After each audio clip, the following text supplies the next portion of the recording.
leave him on This is a live one. Bullshit.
Good evening, everybody.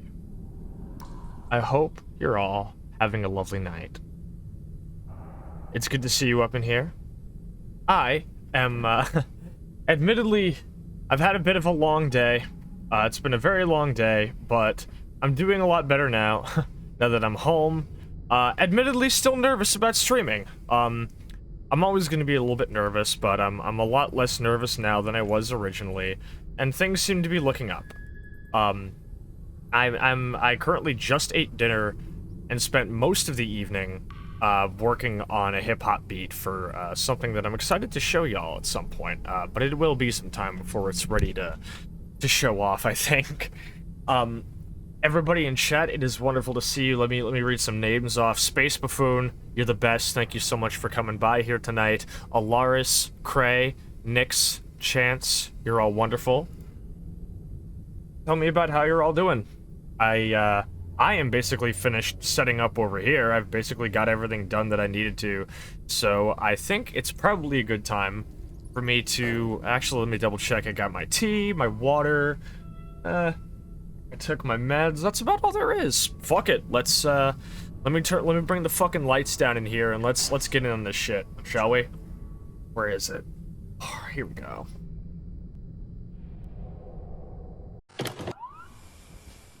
Hey everybody. Why do I have my gun out? Here we go, that's better. Hi everybody, it's good to see you tonight. Welcome on down to my little spot here tonight. That's a lot of times to say goodnight, goddamn. I'm still very out of practice with streaming, so it will take me some time. Where's my Nesso berry? Here.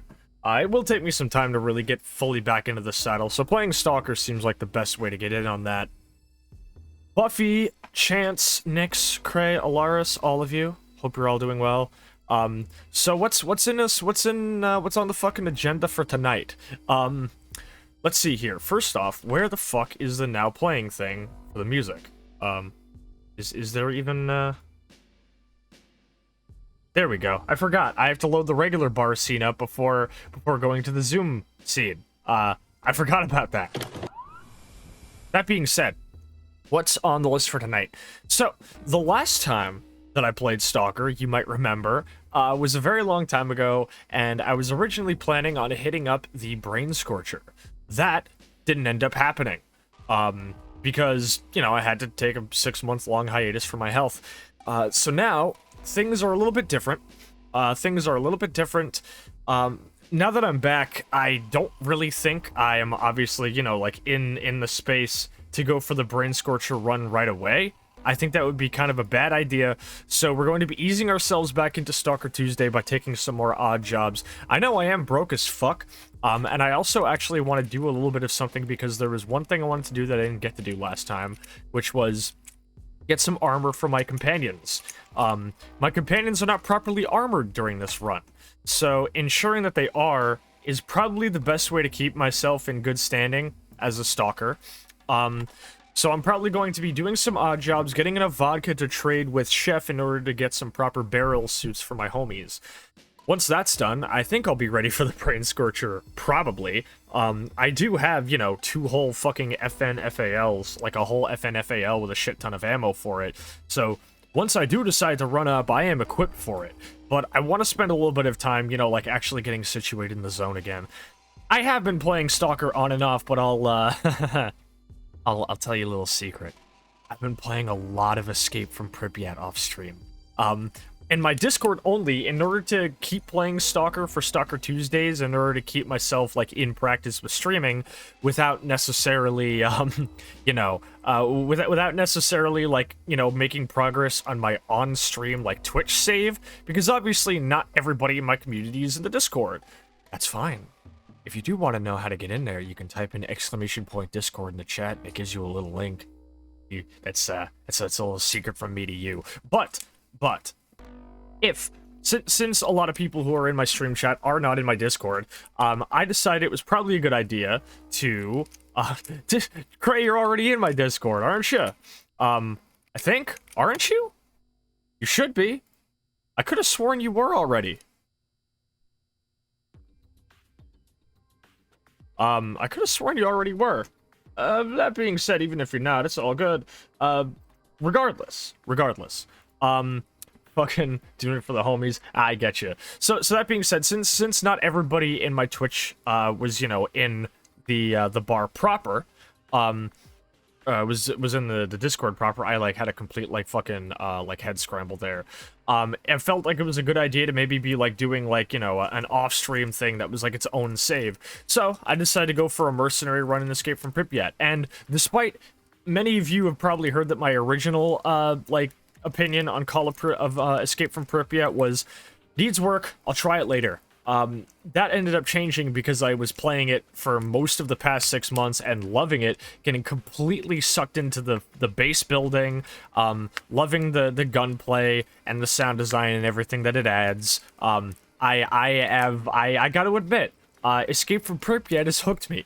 So that's the other thing I was showing a little bit of trepidation with getting back to regular Stalker, was because I'm used to Escape from Pripyat now, to the point where the insane keybinds that were originally something I had to have a guide up on the left side of my screen for, they're now just kind of second nature. So I think that's really funny how that turned out. But that being said, I have been playing a lot of Escape from Pripyat, so I'm kind of used to that, and not for nothing, but also on my offline save, on my regular not Escape from Pripyat save, I have been using RZ's Rat Overhaul, so that adds another layer of complexity of hero mechanics that I'm used to when I'm not streaming, and going back on stream without these mechanics is going to feel like I'm missing a limb, which is very funny because I remember talking excessively on stream about how much RZ's Rat Overhaul just made the game feel tedious. That is not the case anymore. I can't play without it. That doesn't mean I'm going to be turning it on for stream. I know better than that. I know better than to do that. Also, Mapno, welcome on in. It is good to see you. We are indeed back. So yeah, we're going to be getting back into my main stream save. Also, I've said it before, I'll say it again. On Stalker Tuesdays especially, you type in !mod list, it drops you the paste bin of every single mod that I use on my Stalker Tuesdays streams. Every single one that is actually necessary is linked. And if something there isn't linked, it means you get it from a mod file that is already linked somewhere else on the page. So if you want to have the Sasha setup, it is right there, load order and all. I do not claim responsibility for any fuck-ups to your saves or anything as a result of my weird-ass load order or incorrectly installing anything. That's all on you, homie. I'm sorry, you read the fine print. But if you do wanna know my mod setup, it is there. So enjoy that. That being said, what else is there to say? Also, in order to increase my frames, I am going to be using Google Media Pipe face tracking tonight. So if my eyes are all wide the whole time, let me know, and I'll try and tune those down a little bit, because that seems to happen on Media Pipe. But it's mainly because the RTX face tracking does a number on my GPU, especially since Screen Space Shaders has only been, you know, like, expanding its visual repertoire quite a fucking bit for the past few months now. And I kept having terrible frames in Stalker only before I realized that maybe I should have turned down the fucking reflections, because they actually gave us the option to change the reflection resolution now, which was not something they had for a very, very long time. And when this option dropped, these reflections were broken, you couldn't see shit in them, so I thought I just had to bring the quality all the way to maximum. The update dropped, the reflections fixed. I didn't put the quality back down again, and my frames suffered. So that's, you know, now that that's fixed, that's a good thing. So let's get into it then. We are going to go into the zone, and we are going to fucking figure out what the fuck I was doing the last time I was playing Stalker on stream. It is going to be a while. My last save was, what, December 12th. That is a long-ass time ago. Alright. Also, like I said before, whenever I switch my night vision goggles on, it actually switches on my model because I have the hotkeys set to the same key. Same with my rifle, so anytime I equip my primary, it equips my primary here. This is going to be very fun, and I set these up specifically with Stalker Tuesday in mind. So, with that being done, it is lovely to see you all in here. Let's go into the zone, shall we? Alright, here we are. Here's my old save. Stream. December 5th, 2023, at just before midnight. It's gonna be fun. It's gonna be fun. Fuck. Also, I'm noticing that the Discord link seems to have an extra H that it doesn't need. Let me open it, Mix It Up, and fix that. Also, Mix It Up, does not seem to be doing, like, obviously it seems to be dropping the command links just fine, but my, annual announcements seem to be broken. My timers just seem to not be functioning correctly. The only run when live thing seems to be on, as well as the minimum messages 5, which usually is okay, but for some reason none of these actually seem to be working. The weirdest thing is that if I click the test one on it, it still goes through, but the actual timers don't appear to be functioning. So maybe I'll just have to uncheck the run only when live thing and see if that works. I hope it does, because these timers are kind of necessary for pushing things like the Discord, telling people my pronouns, showing off everything else, telling people my pronouns, etc., telling people my fucking pronouns, you know. Okay. So here we are. Stalker. It's been a while, old friend. I missed you.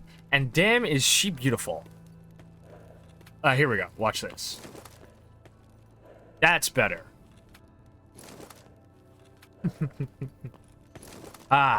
So last time we played, this was the weapon that I geared up for the purpose. DS Arms SA-58. She is a nice little weapon. Compact, hard-hitting with 7.62 by 54 cartridge. I think it's 7.62 by 54. Let me double check. 51. Close enough. That being said, so she's built for that, and I have plenty of armor-piercing cartridges and everything else, alongside, in case I had any long-range engagements, an SVD firing 7.62 by 54. That's the 54 cartridge. And she's a good workhorse when it comes to long-range and heavy armored engagements. But, so how much money do I currently have? That's the bigger question. I am currently worth a grand total of 1,100 rubles. That is chump change in the zone. That can barely buy you a bottle of fucking water. And if I want to be able to actually have enough vodka to get my boys some proper equipment, because you are carrying a Nomad Stalker suit, which I remember having to switch off because the fucking thing ran out of its durability impossibly fast, and a Predator suit. Both, and you're also wearing a Wanderer's and a Nomad suit. These can both fetch a pretty penny at a store, but I forget exactly how many bottles of vodka I need to trade with Chef in order to actually get a proper good weapon. So it's going to take some time. And the problem is I want to be able to actually, like, engage in combat in the zone without having to worry about my ammo, you know, being, like, run down, because 7.62 ammo is expensive. The good news is I do have a shit ton of 5.45... Oh no. Oh no, I could have sworn I had more 5.45 than this. What the fuck happened? I have a Sphere M12. What else was I using this with? This is not good, actually. I am not in good standing because the only weapon I have that seems to be worth its salt for fucking anything, I have pitifully low ammo. Maybe 2 mags of FMJ, 2 mags of hollow point, and way too many fucking armor-piercing mags, which I really don't need if I'm going to be doing odd jobs in the lowermost portions of the zone. And why we can't have nice things isn't active. Looks like I'm going to be dealing with a lot of lightly armored targets, so I guess I can chill out for the soft point. This is... oh... It's another zone day, fellas. This is just what it's like out here. Let me take my AK. She has seen better days, I guess. I am keeping with your magazines and all and dropping you right back into my inventory. Because I don't want to be using my 7.62. It's not that I mind, like 7.62 is a great cartridge, it's just fucking expensive. It's like you can literally feel yourself shooting your wallet every time you fire the fucking thing. So the mags will go in and all of the ammunition will stay as well. I remember carrying all that extra ammo simply because I wanted to ensure that I, you know, could refill my magazines at a moment's notice if need be, and I still feel like that. However, let me actually, real quick, just take a fucking screenshot of this. That way, you are turned on, right? Okay, cool. Yeah, just take a fucking picture. We'll put this back. That way I remember what my loadout was. Говорят, что все, что происходит в зоне, имеет неземное происхождение. A lot of armor... Yeah, I have a lot of armor-piercing ammo on my weaponry I'm seeing here, which I really should not need that much of. Are you at least packing not armor-piercing? No, it's more AP, alright. Yeah, not for the southernmost areas of the zone. Unless I'm dealing with something really heavy-duty, which I heavily doubt. I mean, boars can get pretty scary, sure, but, like, I find it hard to Заводах не believe может сказать. that I'm gonna run into Никто enough of реально them to видел, justify которого that. сталкеров оттуда вырвавшихся. And I'll keep the часто SVD on me пускаем. just because she is useful in a дальше-то wide что? variety of scenarios, Вот и лезут and мысли SVD подобные. ammo isn't too Я вот difficult to думаю, get a может, hold эти of. уродцы инопланетные In на most месте радара cases, anyway. поставили поле какое-то свое And защитное, my AK, которое I'm стирает going to им put мозги, the holosight on как you. наждак. And now we have to load magazines up, which is, you know, everyone's favorite fucking pastime in Stalker. You sit down in the corner of the bar, and also I'm just remembering that I turned off Radios of the Zone because I was recording videos in the bar, and I had to have the fucking bar radio turned off.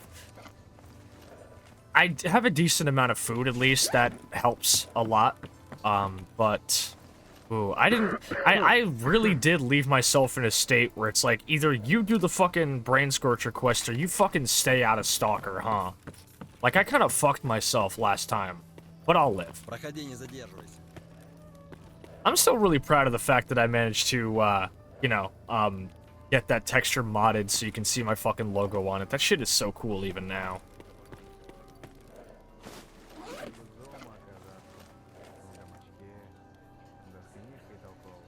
Hollow points.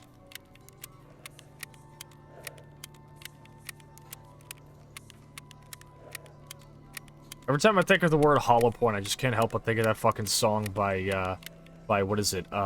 Getter and, what's his name? Barely Alive, I think. No, it wasn't Barely Alive that did it. Was it? I think it was Getter and somebody else. It was definitely a track by Getter, but it was called Hollow Point. And then I think Barely Alive did a remix, but I can't remember who else was on the. Unless it was Datsik. Oh, was it Datsik? That might be a bad thing. I don't want to think about a Datsik track right now.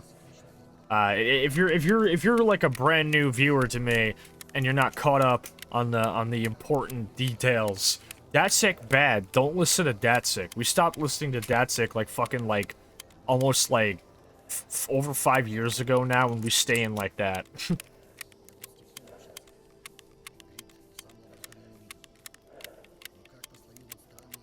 I'll tell you what, when it comes to music, I haven't been thinking a whole lot about bass music because I've been listening to a shit ton of funk.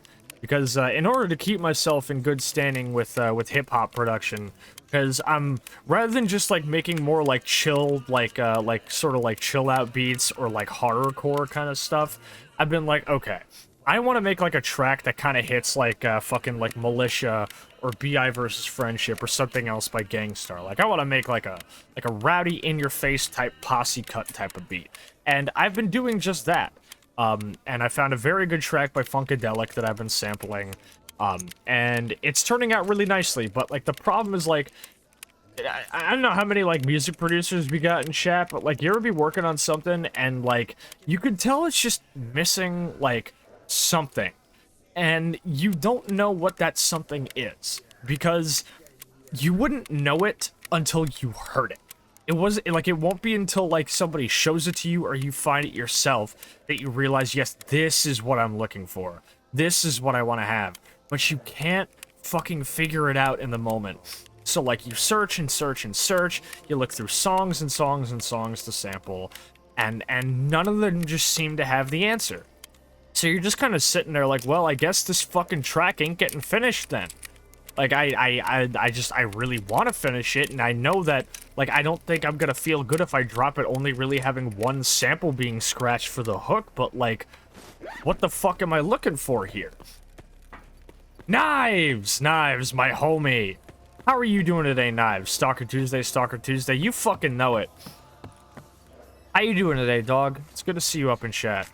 I am just sitting here and chatting about music production and the beat that I'm working on, and how it's like missing like one little thing and I can't figure out what it is. Thank you for the canteen sip, Mono. I greatly appreciate it. Me fucking tired as fuck, but happy to have 3 days off.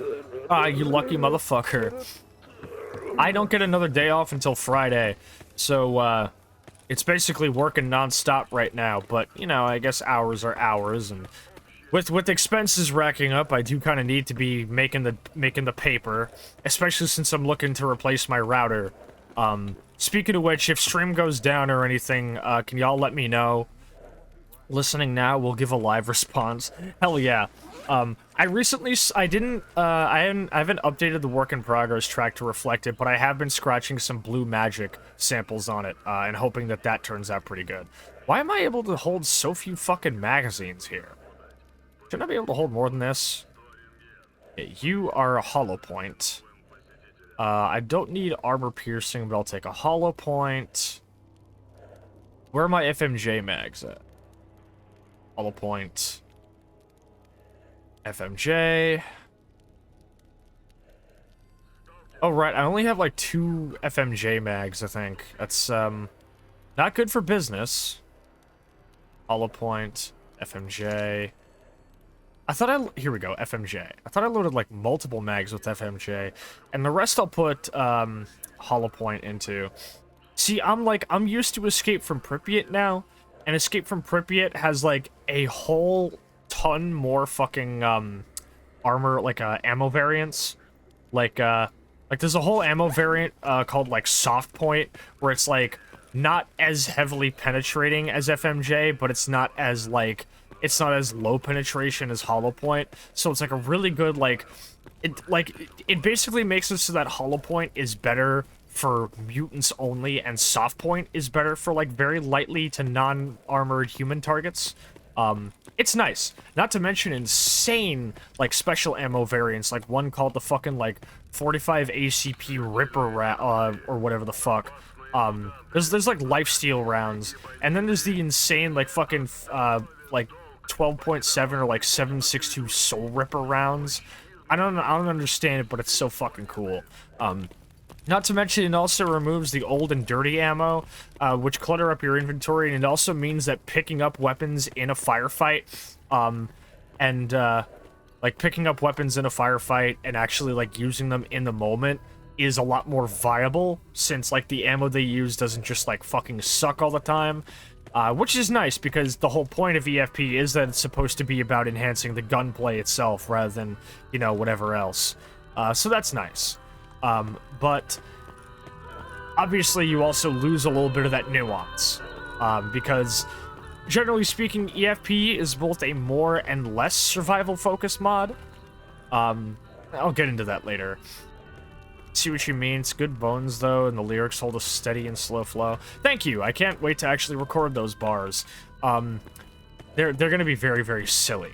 But I think I'm gonna give a couple of listens tonight to the blue magic samples I scratch and see how well they go. I'll try and scratch some vocal cuts for the hook, see how that goes, and then after that I think I'll have a full track. Then I gotta make another one that is gonna be more of a Memphis-styled one, but you didn't hear that from me. So I'm a busy bitch between getting back into streaming and putting together some songs for a very fun little thing. I really do be staying busy all the fucking time. It's just kind of how I am.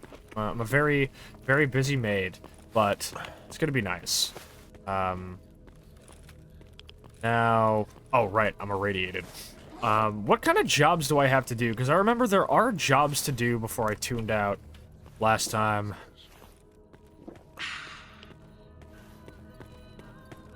Y'all better make sure you're redeeming that get up and move redeem sometimes, by the way, because I've been pretty fucking bad about the, keeping my posture in check. It's kind of suffered a lot since I wasn't streaming. Like, in my Discord streams without the redeems, I wasn't checking my posture, I wasn't drinking, I was, it's kind of nightmarish.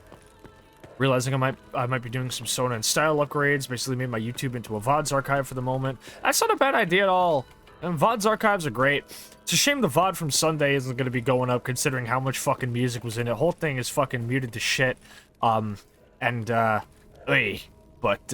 It was a fun thing, and I'm glad that everything else that was important was put on Twitter and everywhere else, regardless. Thank you for the stretch redeem knives. Let me actually get that now. Yeah. That felt good. That felt good. It was a great time. It was so fucking fun. I was having like multiple Southerners on for the fucking redneck rampage thing was honestly a really good bit. Oh hey, there's the announcements. So I guess there's just something broken about the whole like checking whether to see if I'm live or not thing. Because like It's weird because, like, it should be able to tell that I'm live.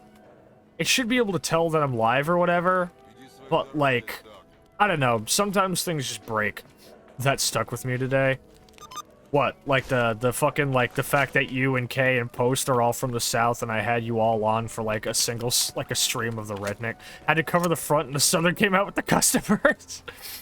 See? See, you were warning me about how it, like, fucking comes in and out. And hearing you, like, try to suppress it, and hearing, like, the Southerner and you literally clawing to get out was so fucking funny. Oh, the Why We Can't Have Nice Things quest is actually done, I can turn it in. Let me go find a prototype detector.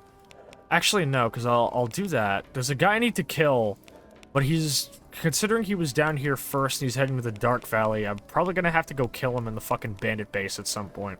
Unless he heads over to the truck cemetery. There's a tracking device in the Great Swamps, and if I take too long on that, it is literally going to disappear. So it's probably best if I go up into the army warehouses first, then come back down here, and then just go down to the Great Swamps to get that done. And the assassination target I can deal with when I deal with them. So I can figure this out. Hell, I can probably get a guide in the Freedom Base to bring me all the way down to the swamps and just, like, you know, save me a little bit of... Oh, wait, no, I can't, because I'm broke. Alright. Guess it's time for a tour of duty then, huh? A city that's nicknamed Fontucky. Desert rednecks just got more quads. Now, you could be talking about quadriceps or, like, actual, like, four-wheel, like, ATVs. And either one would kind of work. Because I've got, like, fucking, like, quad bike gangs, like, in my local towns and shit. It just is like that out here.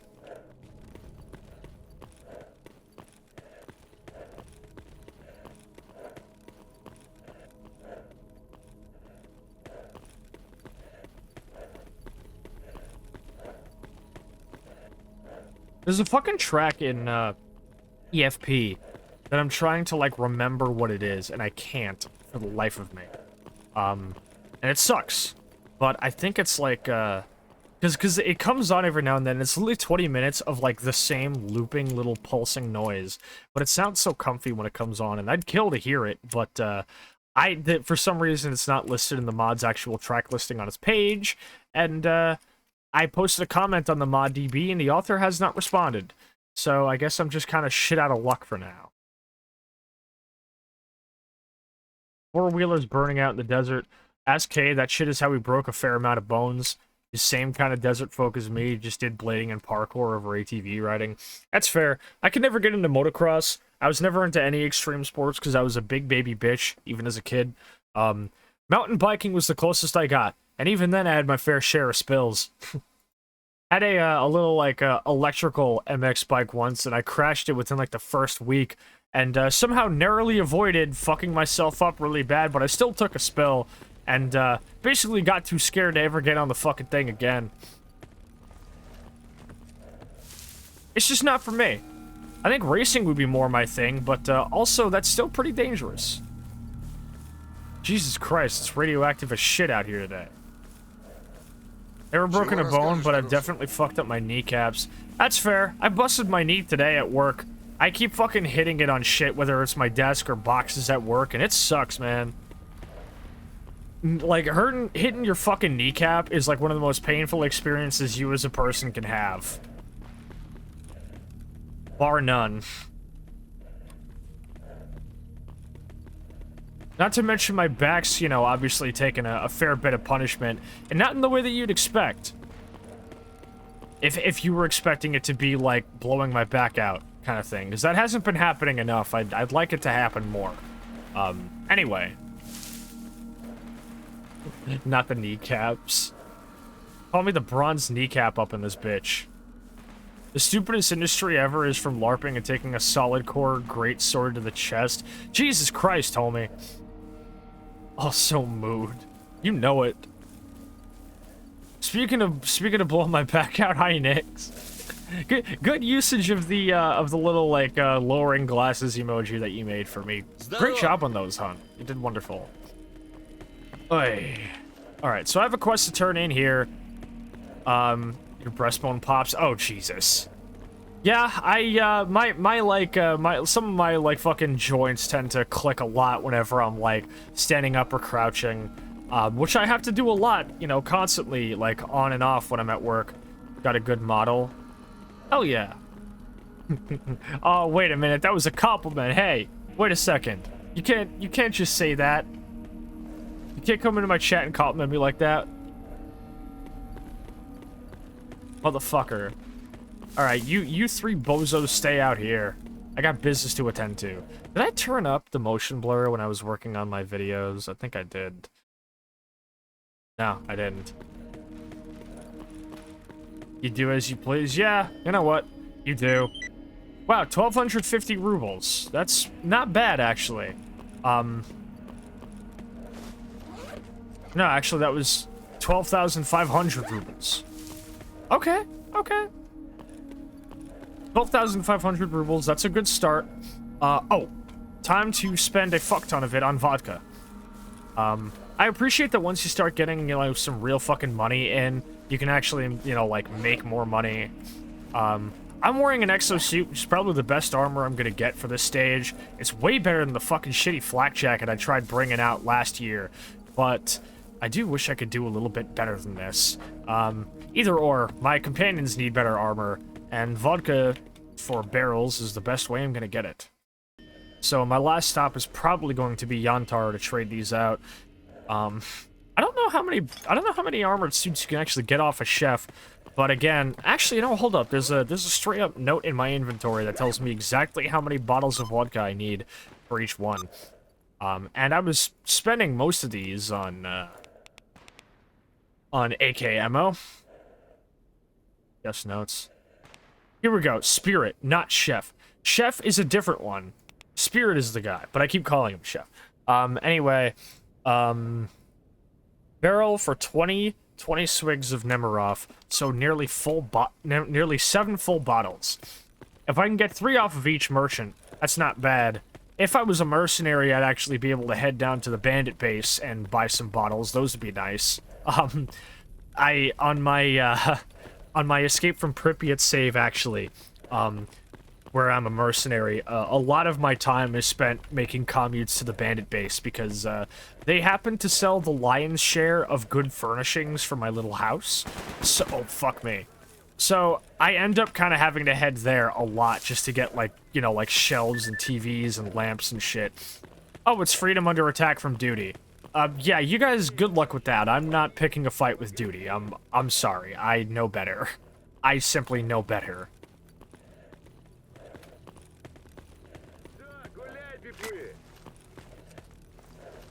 Well, what did he drop? We got an AK-74M. You know, I could reload some magazines, but I'm not sure how effective that would be.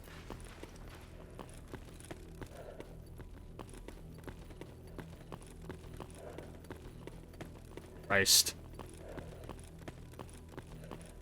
So yeah, EFP has kind of been my big stalker thing I play when I'm off stream.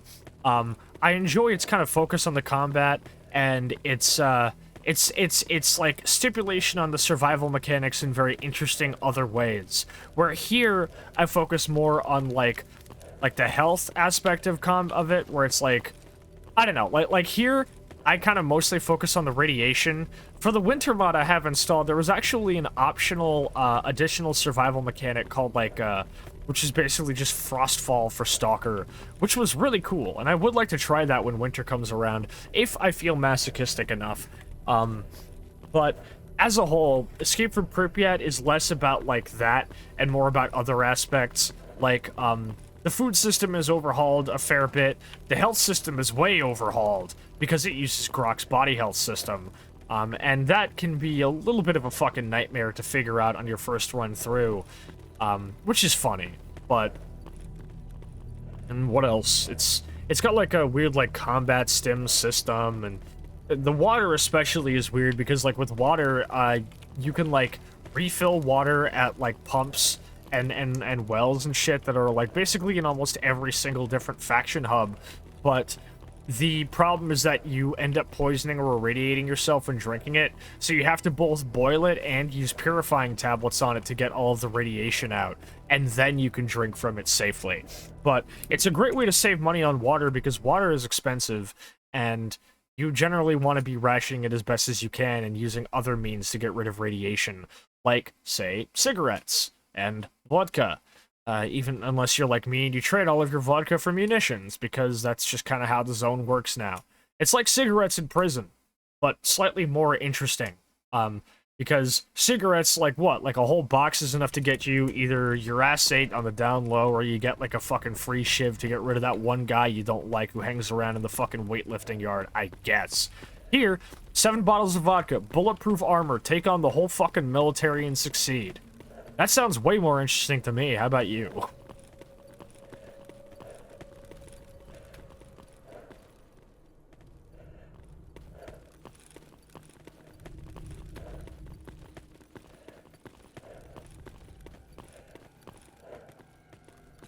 How did cigarettes as a fucking currency system come about in prisons? I want to know.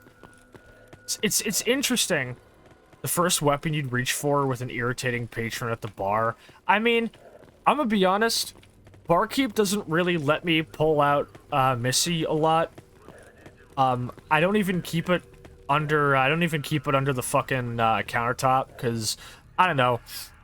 Barkeep says it takes too long to pull out.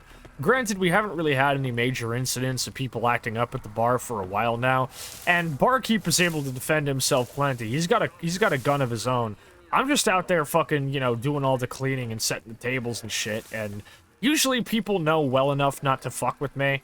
I generally don't have to pull weapons on people. All I gotta do is roll up my sleeves a little bit, slightly more than they already are.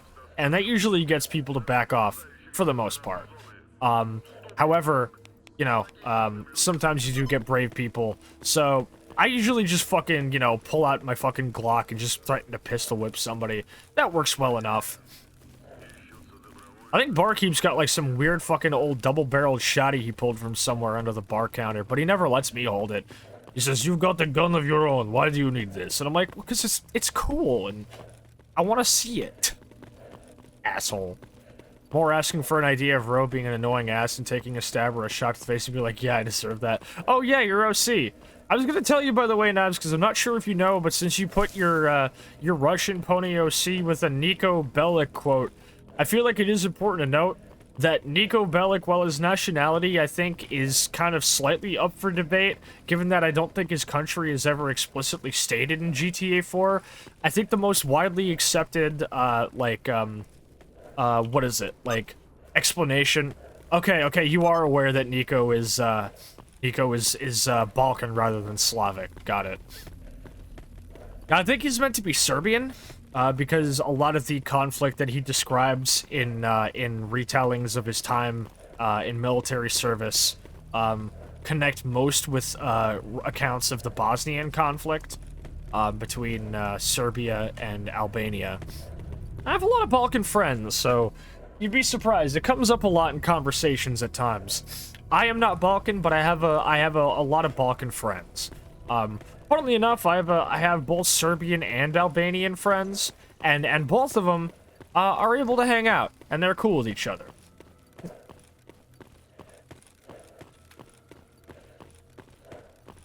I'm not really sure how close Serbian is to, like, Slavic than it is to Balkan. I'd have to talk to my friends about it. The history of Balkan culture and the overall sort of, like, you know, I guess, like, the roots of all of that are definitely kind of beyond me and very far removed from me, given that even my roots and connections to Slavic culture are quite far removed, considering, you know, I was literally removed from that country. So anything I really kind of like get into when it comes to Slavic culture nowadays is essentially just kind of me finding out secondhand. It doesn't mean I don't still have some vested interest in possibly going back to my home country and seeing how it is. I always like to call myself a domesticated Russian because, you know, I'm not, I don't really think I feel like too good calling myself like a full-on Russian, given that there's more than just like, your blood is one thing. I've got Russian in my blood, and I was born there, and I lived there for the first 2 years that I was on, on Earth, but a thing that I've found myself actually coming up to a lot, plus 15 to cold is still very much apt, which I wish I didn't have, because it just means I get hot way too easily. And despite people telling me that being on HRT was going to change that, I think my Russian genes have actually counteracted the heat sensitivity or cold sensitivity effect of HRT, and this is infuriating. I would like this to not be the case. Trade you for some heat resistance? Oh, please. Oh, please. Like, fucking... It's weird, because, like, this was only really something I started thinking about, because I remember actually being, when I was in, like, a sleepaway camp at one point, I remember talking to this one girl named Allie about, she was telling me about how much she, like, about, like, her experiences with, like, adoption and how she was reflecting on that, and she told me she was, like, crying in the shower or something, and the best thing I could come up with at the moment was to tell her something that I remembered seeing in, like, a meme or something, where it's like, here, look at it this way. With adoption, your parents could have literally chosen a whole number of kids that they had seen. Your parents probably visited, like, a whole ton of different places and saw a ton of kids, and you were the one they chose, specifically. Other parents, they're stuck with their kids, dude. And that was, like, something that she actually told me that helped her a lot. And she was able to really kind of, like, look at herself in the mirror and smile, knowing that, like, rather than focusing too much on the idea that she must have been given up intentionally by her parents, instead it was, who cares? Like, and it was also the fact where I was like, your blood relatives are only that, they're blood. And nature versus nurture is incredibly important when it comes down to raising a kid. And it's like, as much as people be like, oh, well, like, your original parents gave you up or whatever, it's like, who says they're even your parents anymore? They're not in your life, and you're not in theirs, and obviously your current parents have had you for long enough of your life to basically be your real parents at this point, because they've obviously played one of the arguably largest roles when it came to raising you and sculpting you into the person you are today. Obviously, there is a fair bit of evidence to suggest that the time you spend in the womb is a lot more formative to yourself as a person than a lot of people might think, but that only goes so far. And no matter what, those experiences are just going to be like, you'd have them with any parent regardless. So it's like, look at it this way. You're the parents that you're with now, they chose you, and with the role that they played in sculpting you into who you are today, they might as well be your real parents. Who cares about the others? And I use that to kind of, assure myself about my own, birth parents as well. Because I was like, well, obviously, if they couldn't keep me, then it was probably for a reason. I imagine maybe either they died, or there was some type of economic thing, or who knows.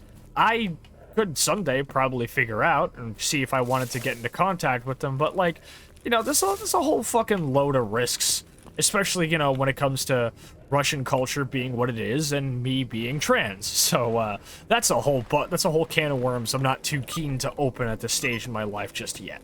Though I don't want to wait so long that the possibility completely, dissipates. But, so I did kind of, tell myself that, as far as it went, the family that chose me is obviously, my real family at this point when it comes to, the subjective view of how important they are to me. That's how it's always going to be. But the problem, though, is that as soon as I started listening to a couple of albums, one of them being some rap songs by Earl Sweatshirt, specifically watching the Nobody Nowhere short film that was made to accompany it, it is very strange that a film about something like that had the effect on me that it did. Because how the fuck did you get all the way to the army warehouses? Oh, motherfucker. At this point, I might as well just keep going to the Great Swamps. But so, the strange thing is that, an album about what that was about ended up kind of giving me a strange longing for not just my birth family, but for a type of thing that I do still kind of feel like I didn't get with being adopted, which was it's hard to put my finger on. The family that I've grown up with for, at least 25 or 26 years of my life now is a family where it's like the dysfunctionality of it is one thing, but for me the big thing was that like there's not really a lot of like heritage or culture in my family, you know? Because I hate to say it, and I know a lot of people might disagree, and if this was not your experience, then I'm happy for you. But it is in my opinion and foretold by my experiences that white American families don't really have a whole lot of permeating culture, unless they happen to be of like a very, very like, you know, like strongly held and like long-running nationality. Like if it's like all Italian or like even, you know, like Irish, sure. Irish and Italian, but my family was like sort of Italian and sort of English, and it was such like a mishmash, combined with, you know, like whatever was going on my dad's side, that there really wasn't a whole lot of like familial culture. We didn't have a song we sing together. We didn't have, you know, like a family faith, and obviously wishing to grow up in like a because my family was very secular, and despite some, you know, like some relatives on my dad's side being Catholic, I grew up extremely secular and was encouraged to follow whatever belief system I chose, and obviously at the end of the day I'm very happy about that. But I do like and not for nothing, but you know, like you grow up in a religious family, you get religious trauma. Everyone knows about Catholic guilt nowadays. But that doesn't still mean that like without having like a faith to grow up with, I feel like maybe there was like an element to my like formative years that I feel like I kind of missed out on, you know?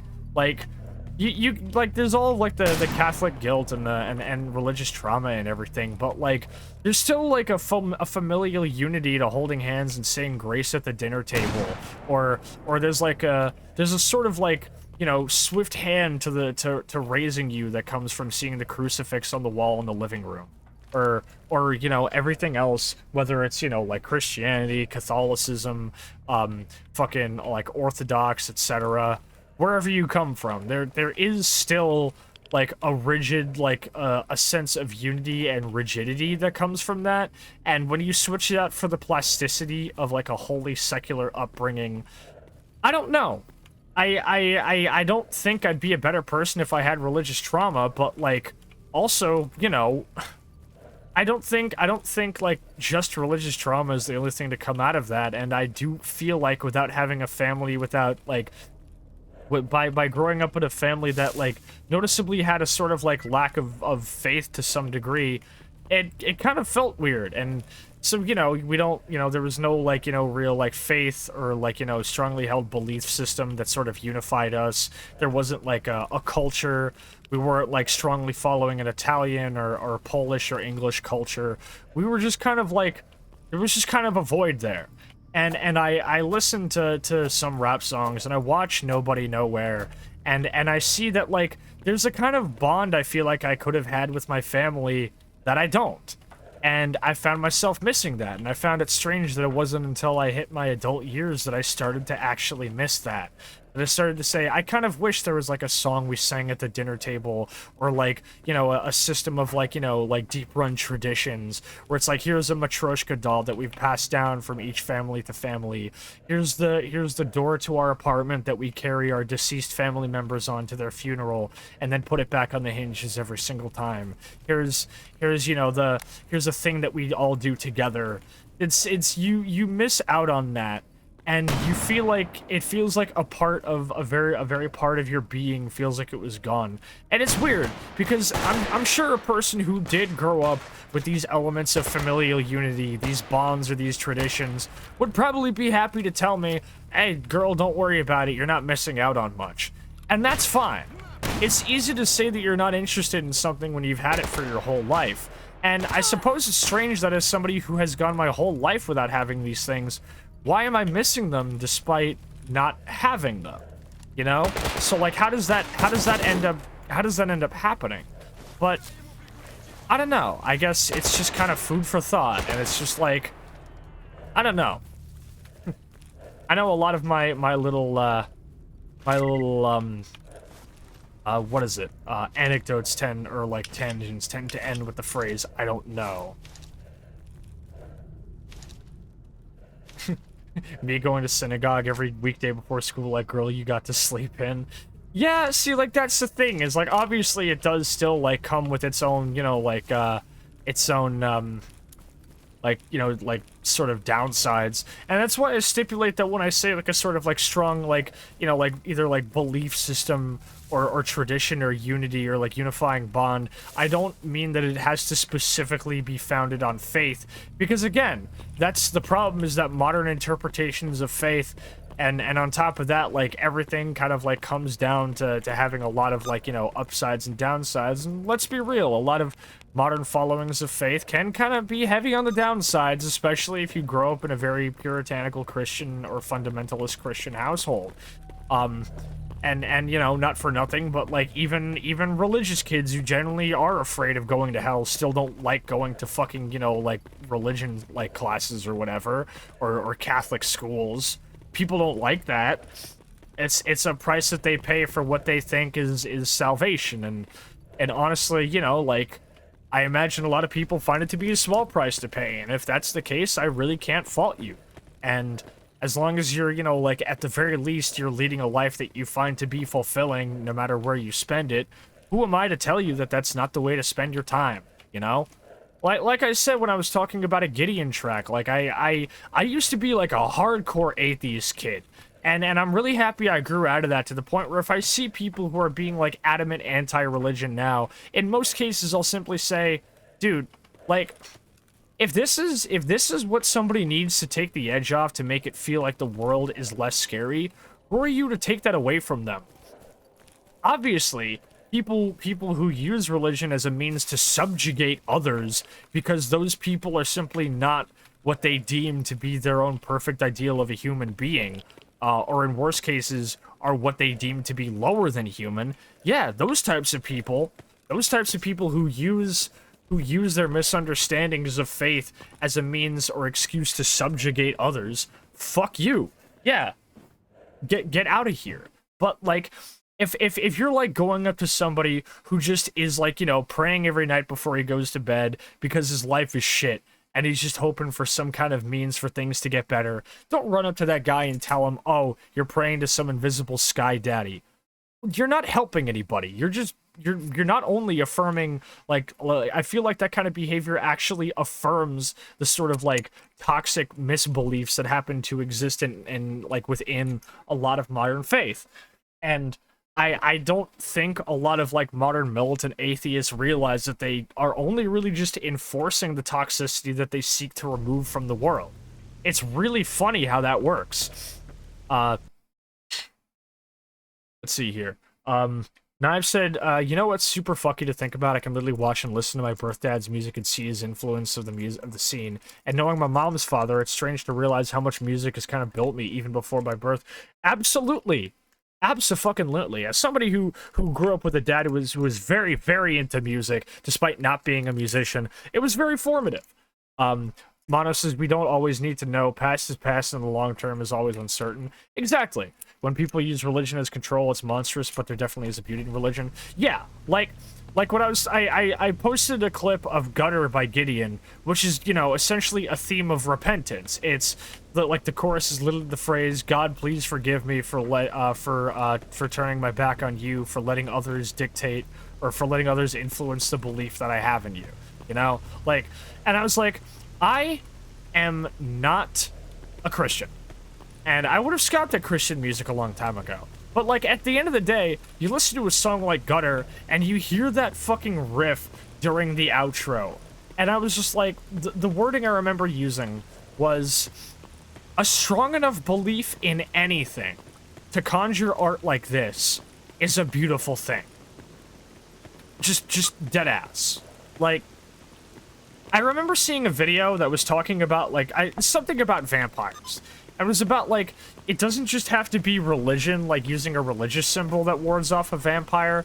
It was like a strong enough belief in something and invoking that belief by using an object to represent it is alone what can repel a vampire or something. And it was like, if a guy really, really believed that money was the most powerful thing in the universe, that guy could use a credit card to repel a vampire, and it was about the idea of just like a strong enough belief in something. Oh, is my mic getting fucked up, Cray? That'll happen sometimes.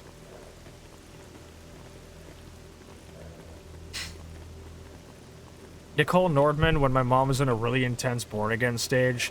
There are things from religion that as much as they have been used for evil, we are able to take good and growth from it. I see.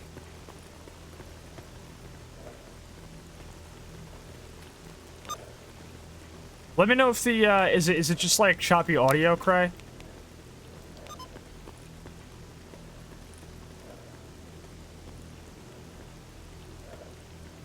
Hold up, it looks like we got something. This is a nice tangent, though. This guy died in the Family Guy death pose.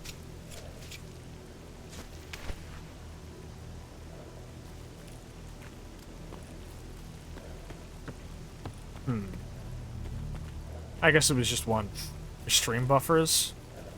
It might be. No, it is not just you. Until I get my router fixed, there are going to be moments where it just kind of like has a little bit of like a choppier state. And I'm getting one of those right now. Just bear with me. Am I at least audible right now? I mean, obviously I must be if you're hearing me. Yeah, I had to drop my bitrate by a fair amount, because running it at 6K is not feasible, so I'm running it at 4K. But sometimes it drops down to like 2K, and now my bitrate's up to like 8K. It freezes? I see.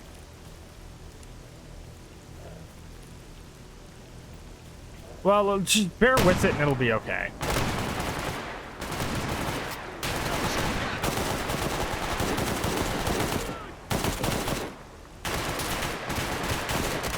Oh, shit. Was that a fucking exosuit bandit? Yeah, see, there we go. We're good again. I might have to load my save. I took way too many L's there. Yeah, it does that. I'm gonna be honest, I kind of hide the uprate indicator under my taskbar because seeing it go red completely destroys my mood. Which is something I need to get better at, I admit. Sometimes it goes on and off.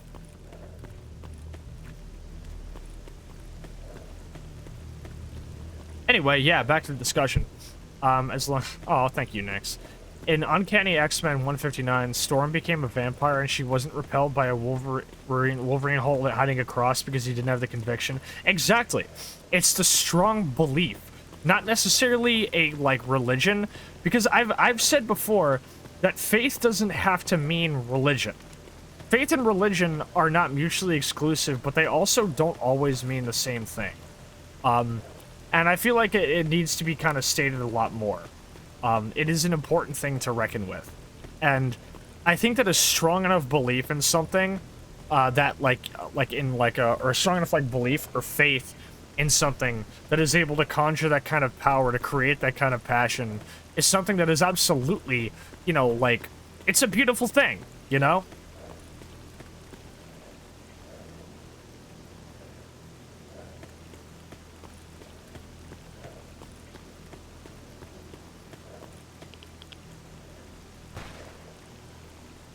I have an idea. Give me this.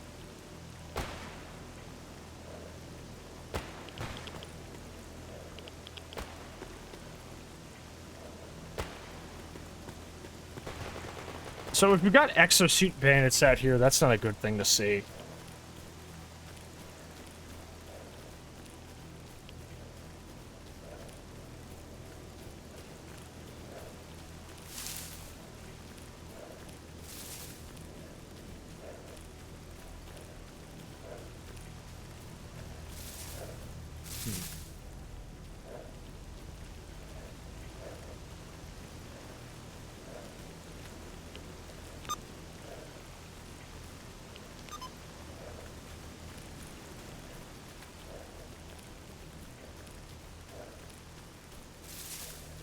Okay, I need to stop looking over at the indicator. Ever since I brought the full window back up to not hide it, I keep looking over at it. Sasha's toxic trait keeps looking at the indicator. I just need to replace my router, I think, because we replaced our modem. And if I replace my router and it's still doing this, and that just means that, like, some shit's up. I also just need to reboot it at some point. Oh, fuck. Okay, here we go, here we go. Now, this is why I brought the fucking SVD around. Then... Oh, yeah, I forgot. I actually think I replaced the gun sounds since my last on-stream appearance. That's funny. So, y'all might be noticing now, then, that my guns sound a fair bit different. That's because I'm not using JSRS anymore. I'm using a whole different weapon mod called, fucking, what is it? An entirely different weapon mod called, Dark Signal. And it's mainly because the JSRS port into Anomaly no longer works in the newest version. I don't know why. I've installed it and installed all of the patches as needed, and it just does not work. So, for some reason, it doesn't function, so I've been using Dark Signal. And Dark Signal is way fucking better. It's just, it sounds nicer, and it also works. And I appreciate that. It does a lot of sound replacement, and I fuck with that.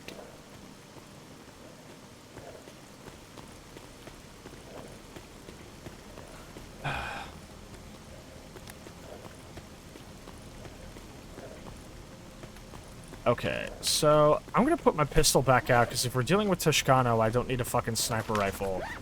I'll pull out my pistol.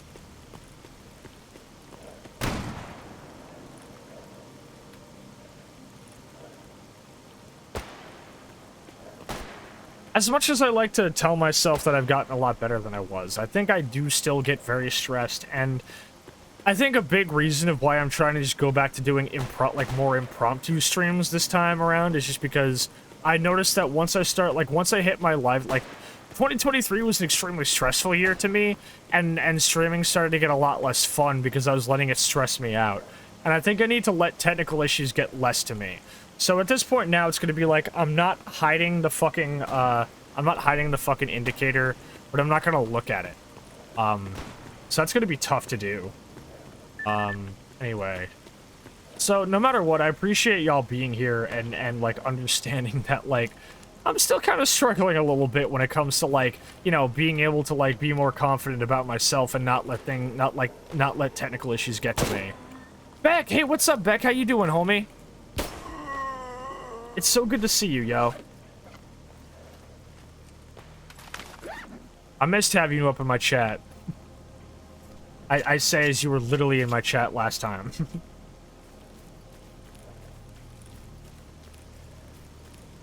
Feeling good? Wonderful. Ooh, some cookies. Dude, good shit. I got some donuts. I got some fucking donuts, because they've been selling some Krispy Kreme boxes at my job, and I picked up a 6-pack, and I had a Boston cream with my coffee tonight. I've been being pretty good about, drinking less coffee. I was getting to a point where I was drinking like 4 cups of the shit recently per day. Now I'm only drinking 2. Granted, the one I have in the morning is a fucking latte. So it's still pretty caffeinated, but, you know, like, I'm not drinking 4 cups no more. Oh, fuck. Gotcha. Now he's gonna have at least one friend who's gonna have a... Holy shit. He's gonna have a fucking, exosuit somewhere, but where is he?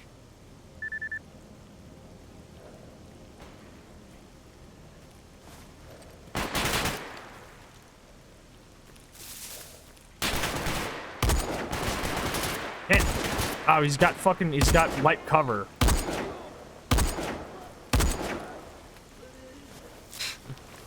Hang out and speaker mine? Yeah.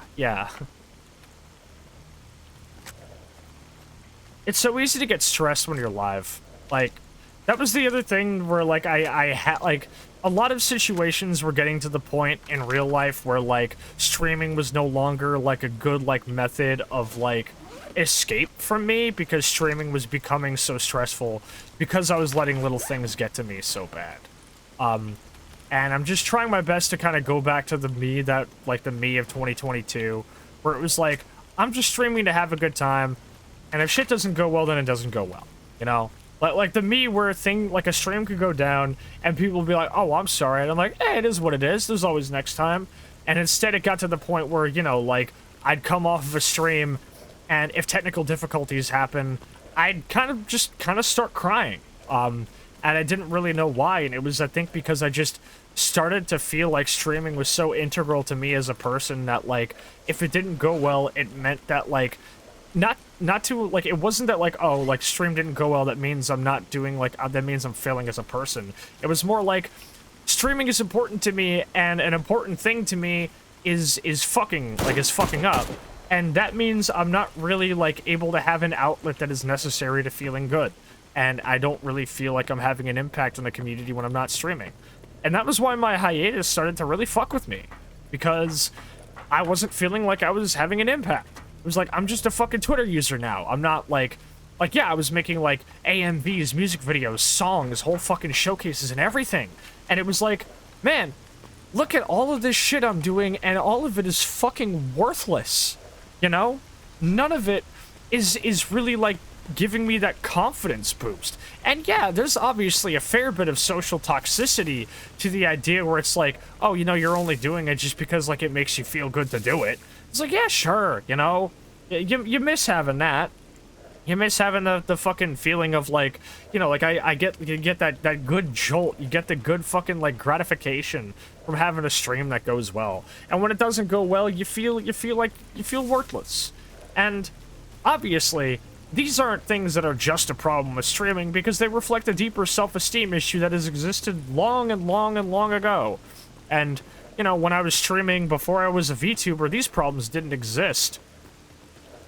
But before I was a VTuber, these problems didn't exist because I was doing it to, like, a literal, like, you know, like, maybe, like, 2-person chat at any given moment.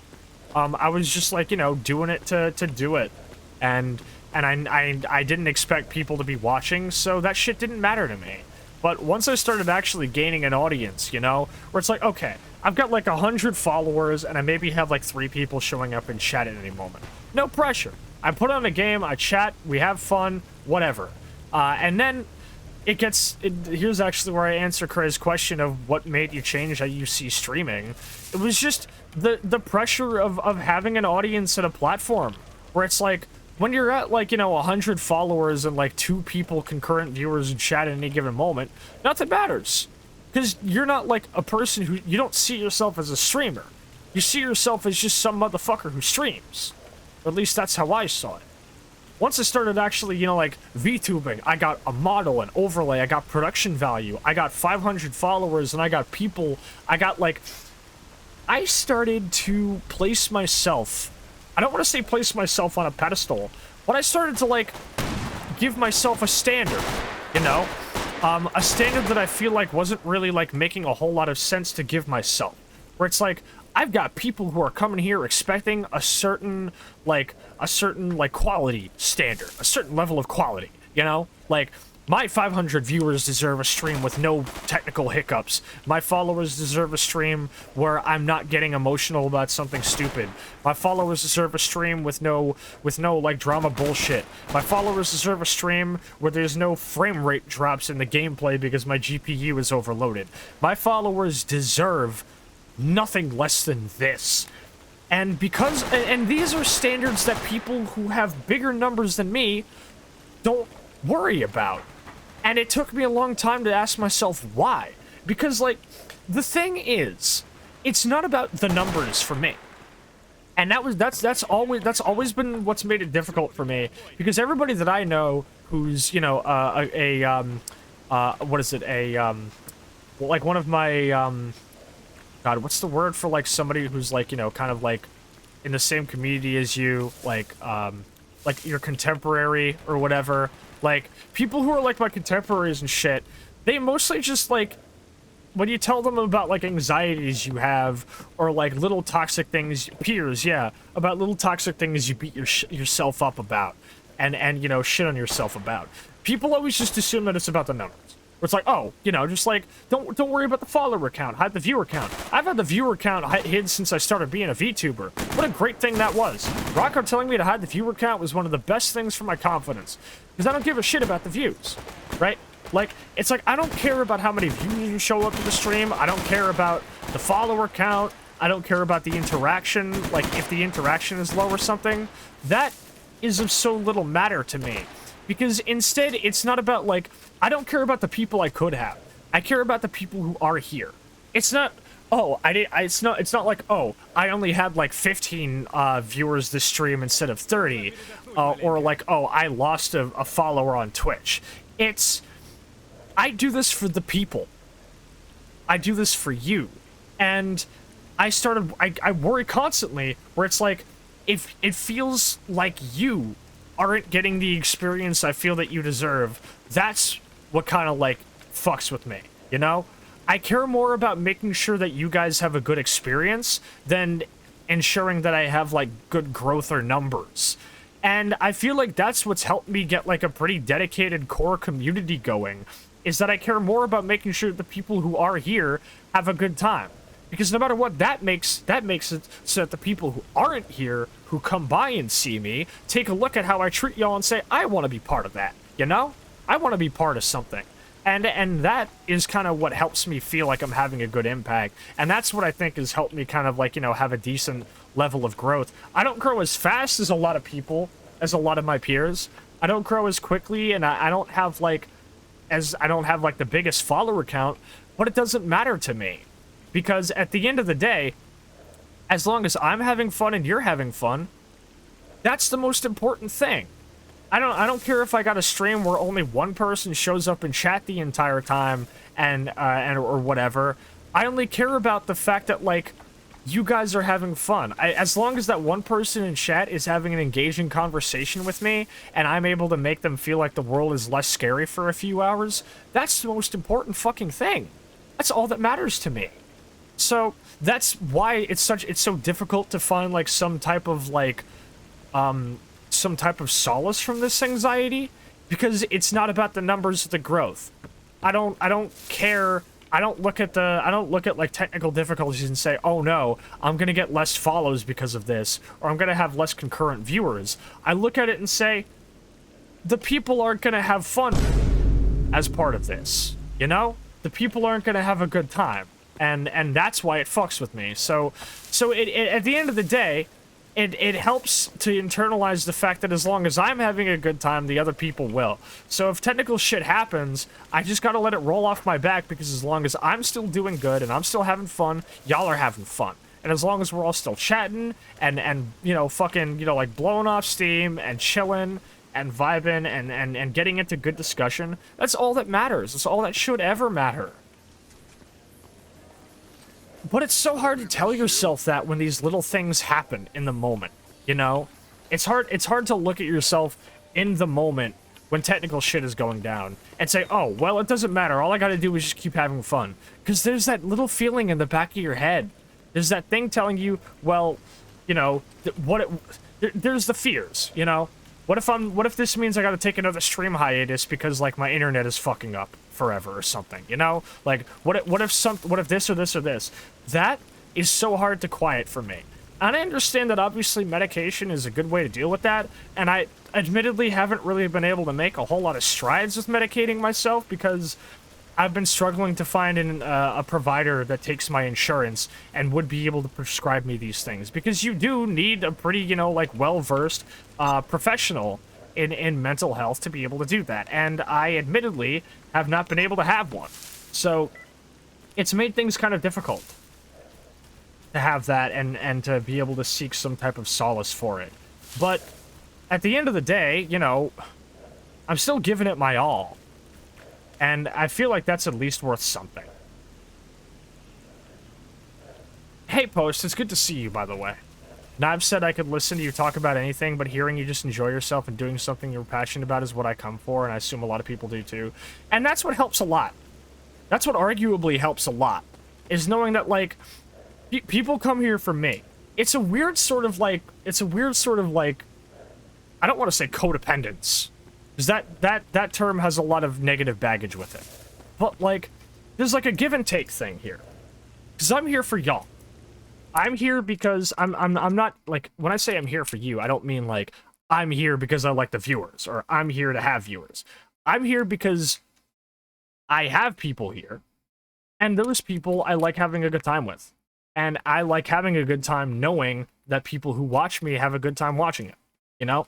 It's the entertainer thing, and it's why I've never really had a problem with, you know, like, imposter syndrome or anything, because I know that what I bring to the table is unique. I know that what I bring to the table is something people like. Whether it's music talk, just, like, talking about, like, life or experiences or things like that, talking about gender or sexuality or anything like that, or even just talking about obscure Slavjank games and shit. The experiences that I bring and am able to talk about are experiences clearly that other people like to discuss and have echoed in someone else as well. So I know that I, as a person, am someone who's in demand in VTubing. And I've never had to worry about my place in it because I know that I'm bringing something to the table that matters to people. I've never had to be like, oh, look at that person, they're doing this. Because it's like, I look at somebody else who has more numbers and I say, I don't want to be that. I don't want to do the things that get me those numbers. I don't want to, you know, like, I don't want to do this, I don't want to do that. That's not the type of identity I want to do. That's not whatever. And it's not like oh, I view that thing as, like, being bad. It's just, it's not for me. So I don't get imposter syndrome because I'm proud of, I'll always be proud of what I actually, you know, of what I personally bring to the table. And when I look at other people, I don't envy them because those people are themselves and I'm me. We are completely different situations that are far removed from each other, even though we may coexist in similar spaces. So I don't want what somebody else has because they have that. That's entirely theirs and I have no place asking for it. But, you know, and you guys like seeing that, so it's a weird sort of, like, you know, like there's an ecosystem, there's like a weird sort of emotional ecosystem there to be had with that, and I think that's really cool that we have that together.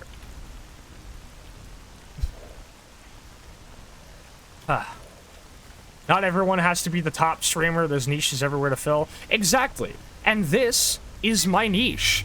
I've told a couple of people before, I'm immensely proud and happy with the fact that everyone has, like, their bread and butter, you know? Certain people, every streamer has, like, that game they play or that stream topic they have. That is, like, the thing they are always counted on to do. And it's whenever they do it, it pulls the most people, it gets the most engagement, it's what works. I feel extremely lucky that my bread and butter, the thing that gets me the most engagement, the most people, is also the thing I have the most fun with. Stalker Tuesday streams have always historically been my best performing streams because Stalker's community stretches far and wide. There is an insane, deeply rooted unity to the Slavjank experience, the post-apocalyptic game experience, the FPS experience. All of these different types of experiences and like threads of life weave themselves together to form a rope that is thicker than steel. And I am so happy that the game that I seem to be able to, like, that my favorite game of all time is a game with a community that has such a unity that is forged in steel like Stalker is. I'm happy that my niche is one... my favorite game is a cult classic. There is no better way to put it. It is a cult classic. And I couldn't be happier to be a Stalker cultist for that reason. Gestures to the mark on my arm there. But I feel like that's a good, like, it's a good way of just showing off that, like, I kind of lucked out. My special interest is a game with an insane amount of, like, engagement and a very large community, and I frequently hit the top 3 charts for streamers of Stalker Anomaly all the time. And I constantly get people coming in because they love Stalker and are looking for a new person. So I get to one, show I get to, one, get a decent amount of engagement just being myself and having fun playing my favorite game. The engagement is completely a bonus to me rather than the goal, because it's my favorite game ever, which means I get to meet tons of new people who all, their first introduction to me is knowing that a common interest we share could possibly be one of the most deeply rooted personal interests for both of us at the same time.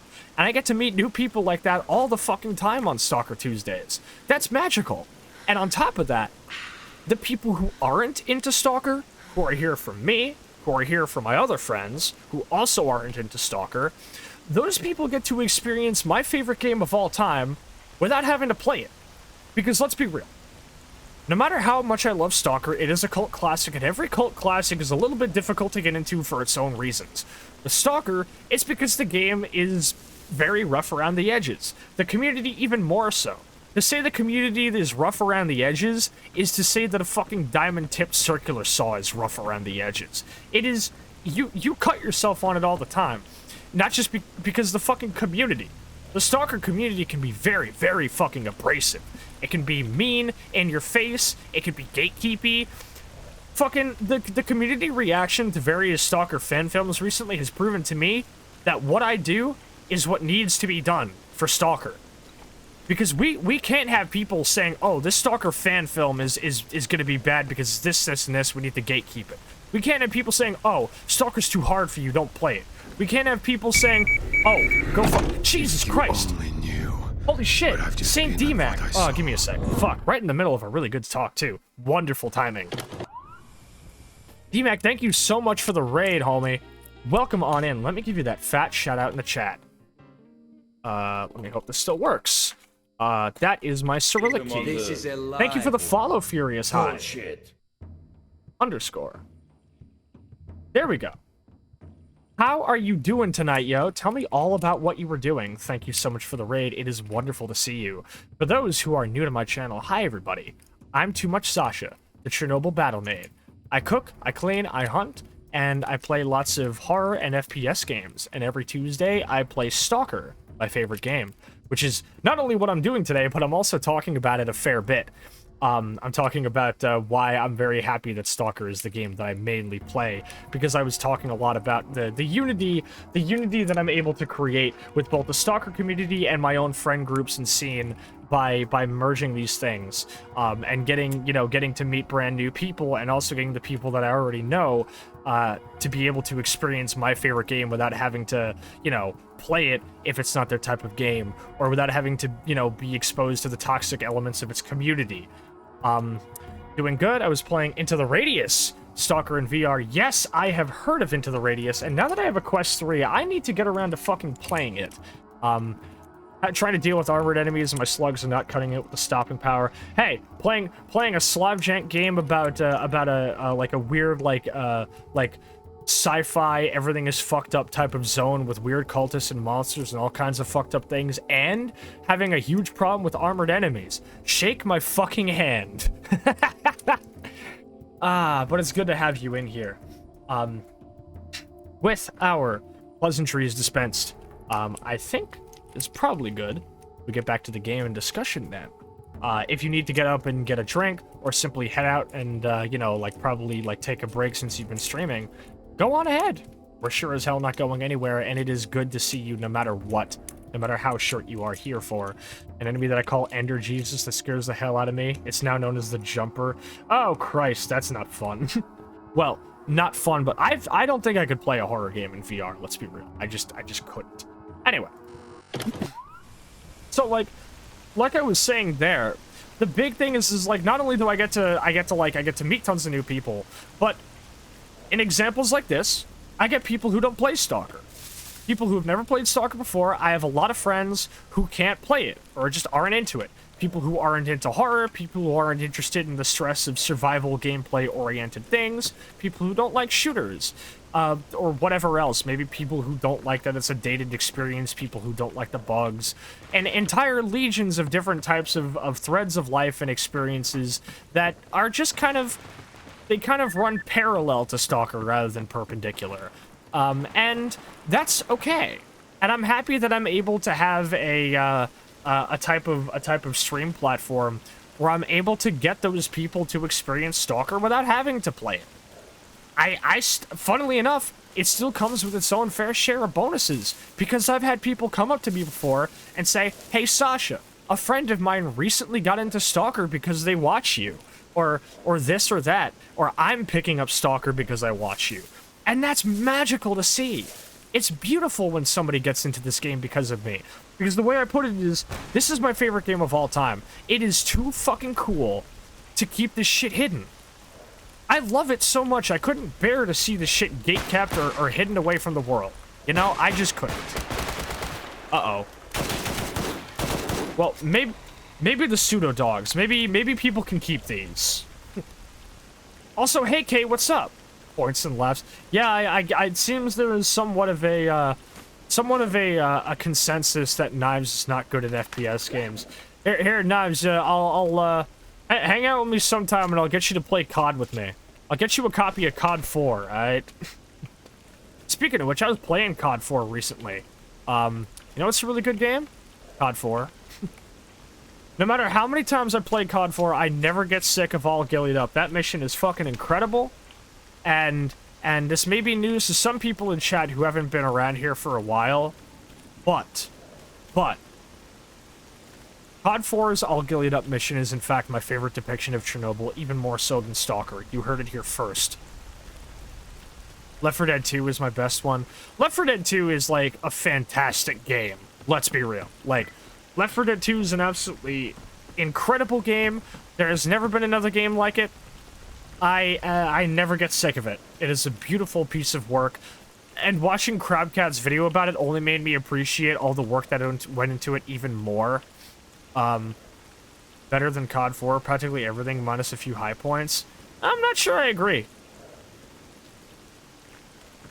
I am personally of the opinion, and it's not just the rose-tinted glasses, because COD 4 was actually the first FPS I ever really played, but I consider COD 4 to be one of the best FPS games of all time.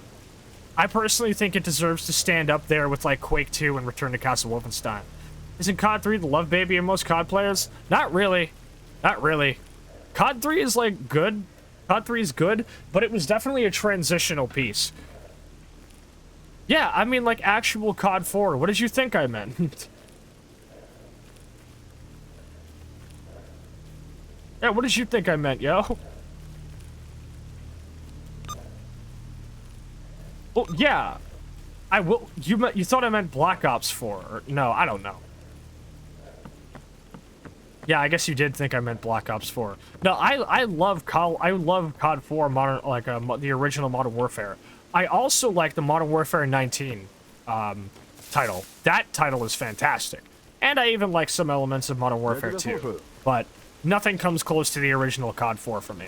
I think the original Modern Warfare 2 has better set pieces than classic COD 4. But arguably, I think original COD 4, when it comes to its story and music, nothing beats it.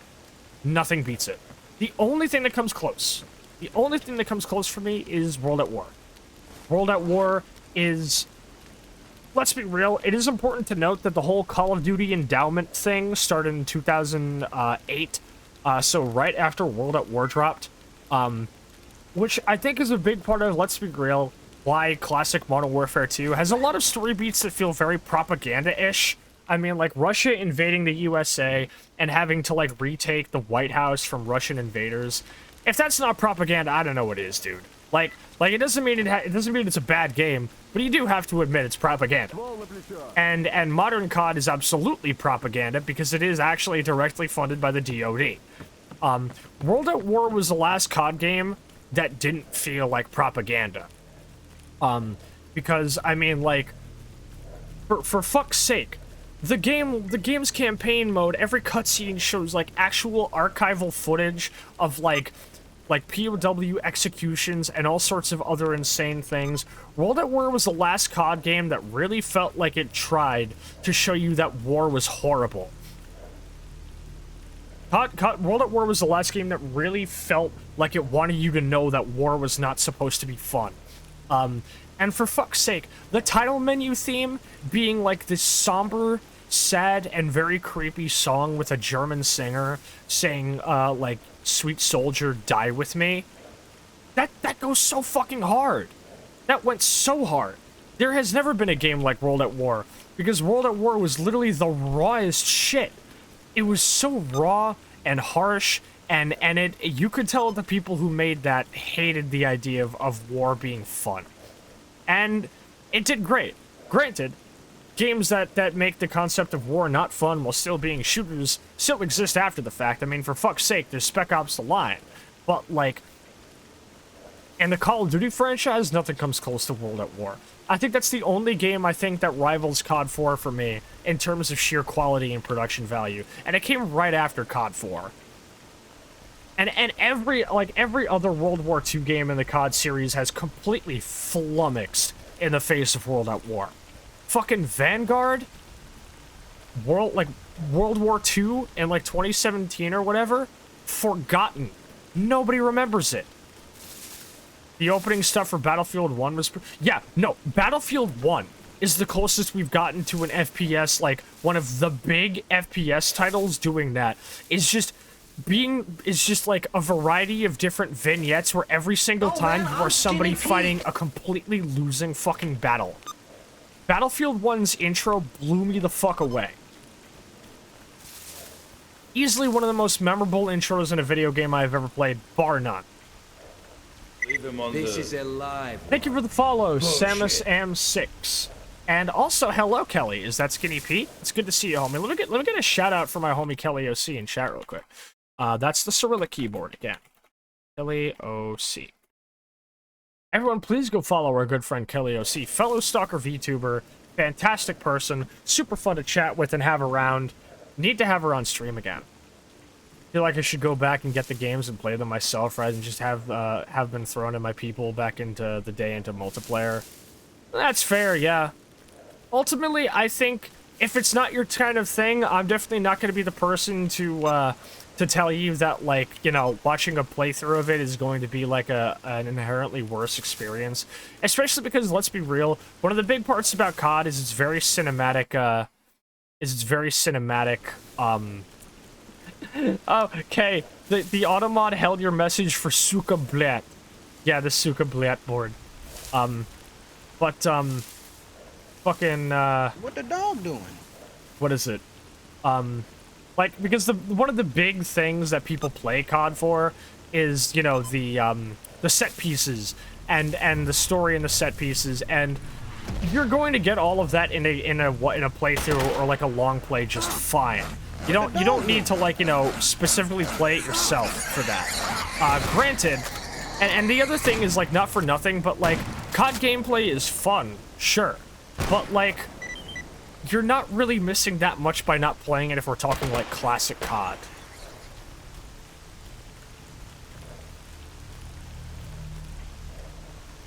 So, like, if you do just decide to watch a long play of COD 4 or World at War, I'm not gonna fault you, dude.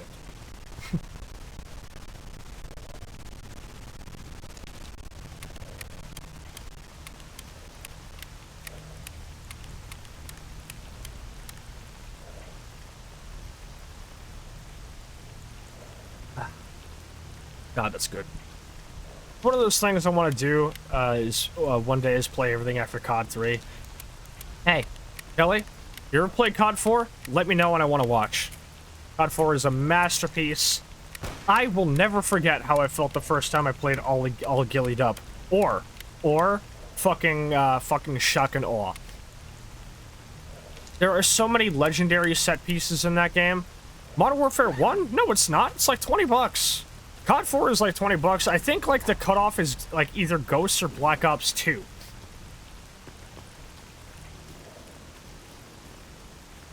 But yes, you are technically correct in that a lot of modern CODs, like, including ones that are now over a decade old, are, like, fucking... Oh, I forgot to turn the mini-map back on, by the way. That's embarrassing. A lot of CODs that are, like, over 12 years old are, like, fucking... like, 60 bucks still. Black Ops 2 is still 60 bucks. I think Ghost is still 60 bucks. Advanced Warfare is still 60 bucks. It's like, okay, dude, at this point, the game is over a decade old. Why are you doing this to us? You just make a bad choice and being pleasantly surprised. Sometimes. Not even Nintendo's that bad. Hey, fucking Ben. What exactly are you referring to, Samir? Now I've said I'm honestly okay with the idea of playing it myself, just for the ability to get familiar with how I shoot and weapon feel, because I do that in other first-person or games like Cult of the Lamb.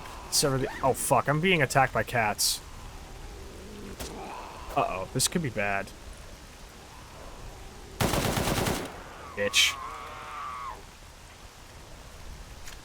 I'm surprised. That is the longest I've ever survived an encounter with a cat. You started Fear 3? Why would you do that?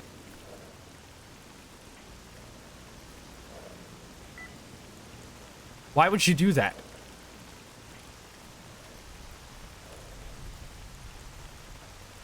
Do you just hate yourself?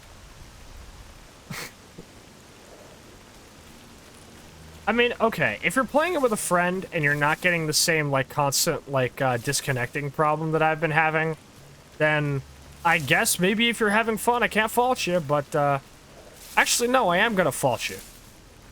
It's the last one I have to do. That's fair.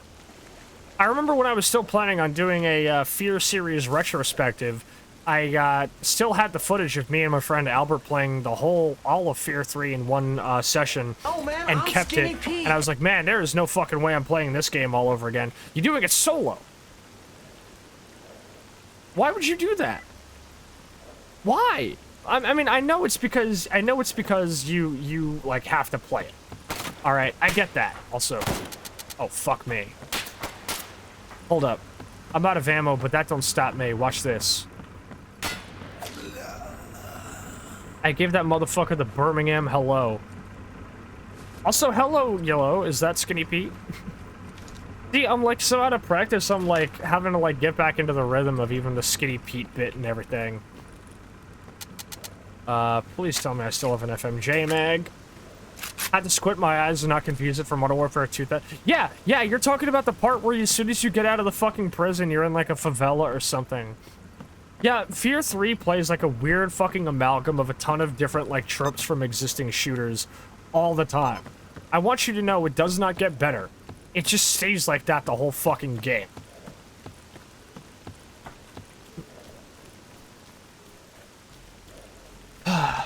It feels good to be here again. It feels good to be here and be me.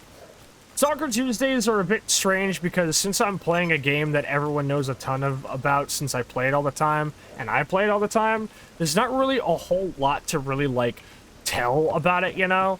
I have an idea for a game I want to stream on Thursday. I do want to stream something on Thursday. And I have a good idea, but it's going to be very outside of my wheelhouse, but I think you'll all enjoy it. It is literally a favela. To be fair, favelas were in everything back then. Looks at you, Max Payne 3. Granted, I think Max Payne 3 was actually the only game of the early 2010s or late 2000s to, in my opinion, actually do the favela thing in a very, very good way. Max Payne 3 did it fantastically because the entire point of the game was that the whole game was in Brazil with, you know, select sequences that were in New Jersey again, and a little bit of New York. But like, because the entire point of Max Payne 3 was that it was about Brazil, and the huge, like, sort of, like, inequity of Brazil was a constant motif hammered home. Max Payne 3 did it very respectfully, and I think they did it great. You should play Max Payne 3. In fact, I think you should be playing Max Payne 3 instead. Please, go play Max Payne 3. I will never stop talking up Max Payne as a series that got me through some really hard times in my life. A lot of people might raise an eyebrow when I say that Max Payne was a series that was instrumental in helping me navigate real grief. But it's true, and it was. And no game has ever really been able to do what Max Payne did, where after somebody who I cared about a lot, even though we didn't see eye to eye, was no longer in my life and I'd never see them again, playing a game about a guy who was experiencing something similar helped. And weirdly enough, obviously, sure, you maybe don't want to be playing a game where the guy who lost people is completely spiraling. But, like I've said off stream before about the character of Sasha and how she helps me to sort of like compartmentalize elements of myself so I can focus on others in my day-to-day life. I did the same thing with Max Payne, where I was grieving, but by being able to like place myself in his shoes and compartmentalize all of my self-guilt, all of my like survivor's guilt into the character of Max, I was able to go for a lot of my life for a while without feeling that guilt, because it was like I could look at the character of Max and compare and contrast myself and say, here's the ways that we're alike, and here's the ways we aren't. And I think that's incredibly important for somebody, to be able to have a sort of way that they can, like, hyperbolize the emotions they feel and place it within a character or something they can relate to as a means to just get it all out of their system. Because it's what I do with the character of Sasha.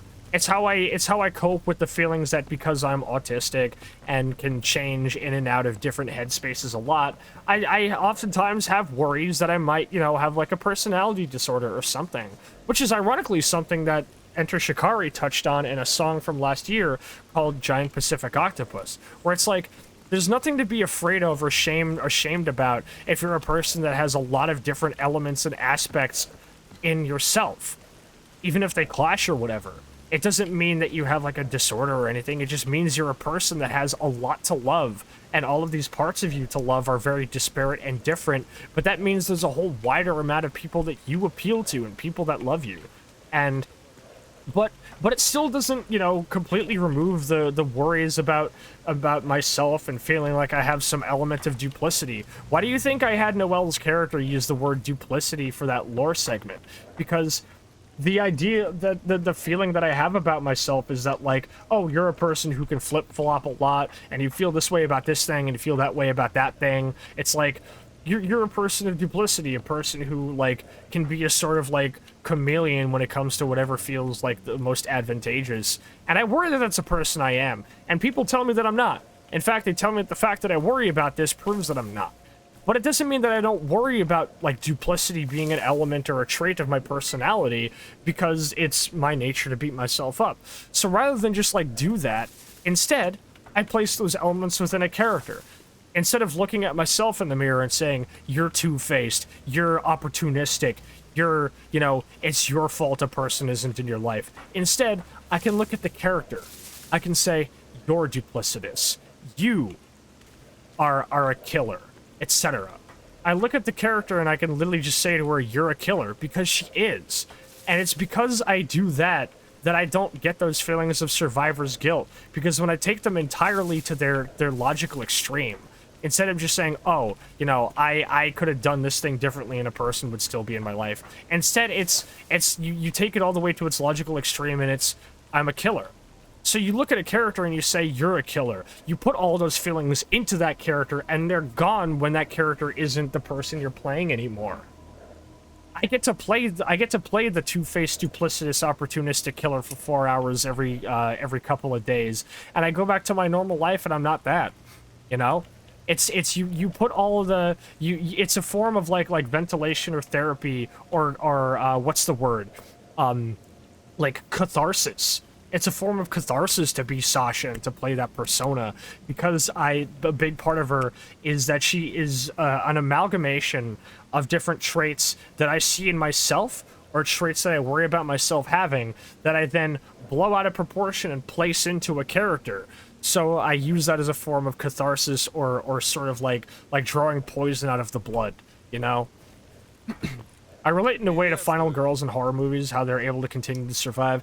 Exactly. A lot of media and everything else often paints people who are survivors as being people who are opportunistic or are willing to sacrifice others for their own personal gain.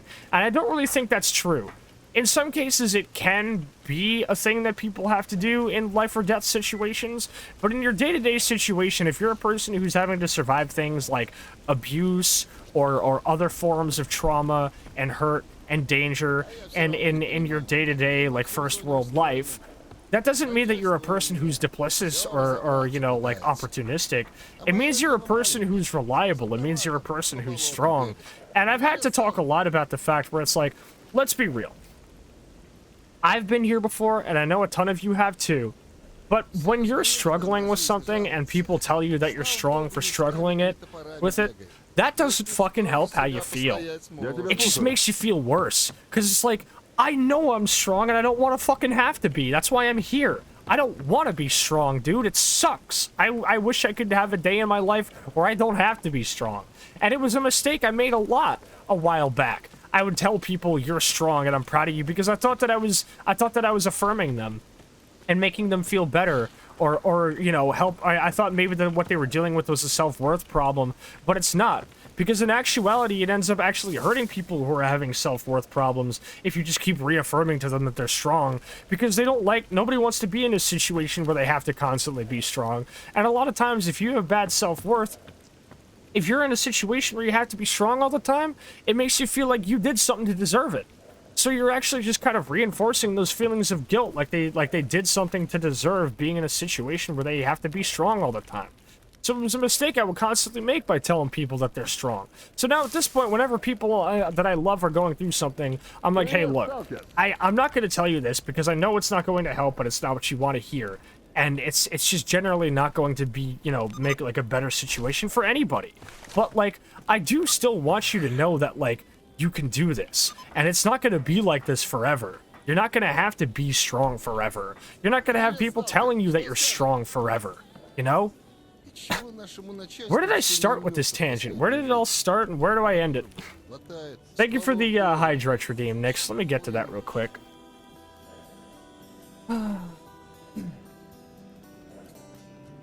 Fuck. That's the reason I always called stretching glow stick time, because you hear those cracks. Done through my own trauma IRL with the help of characters handling theirs. Exactly! Exactly!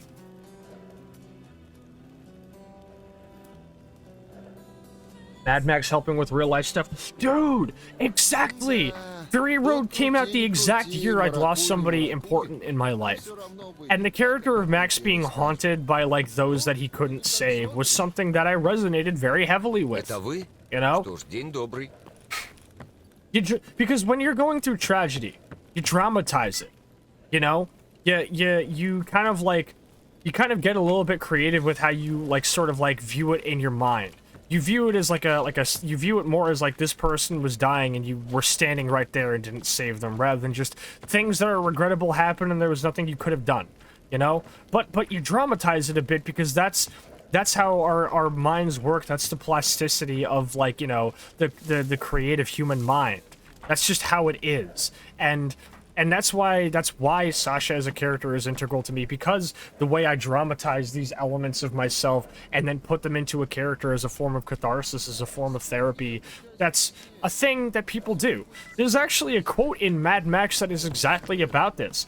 He says, "There are only personal apocalypses. Nothing is a cliche when it's happening to you." Because we always view a lot of these things as like, oh, you know, that's cliche that this would happen or that would happen, or, you know, of course that would happen, or, oh, that's like so much like this. But you don't think like it, you don't think about it like that in that moment. You say to yourself, there's a little part in the back of your mind that says, oh, Jesus, it's just like that. But, like, it's not the only thing you're thinking about. Instead, you're just thinking like, fuck, dude, this sucks. And you're not like chuckling about it being a cliche. You're just saying to yourself, this is horrible. I wouldn't wish this on another person. It is very interesting that a lot of tonight is being spent just talking about like the therapeutic quality of the different media we create, or the art we create, or the different roles that we play in life, and the characters that we sort of play as a means of like helping us get out things we've been through. But I don't think it could be understated how important that is. Shit got real tonight, but talk always tends to go into the real shit area when it comes to Stalker Tuesdays. I've noticed that long ago, and it never really goes away. But, I like it like that. Здорово. Чего тебе, Stalker? I think it's really powerful that media has this sort of like ability to do this, you know? Where it's like,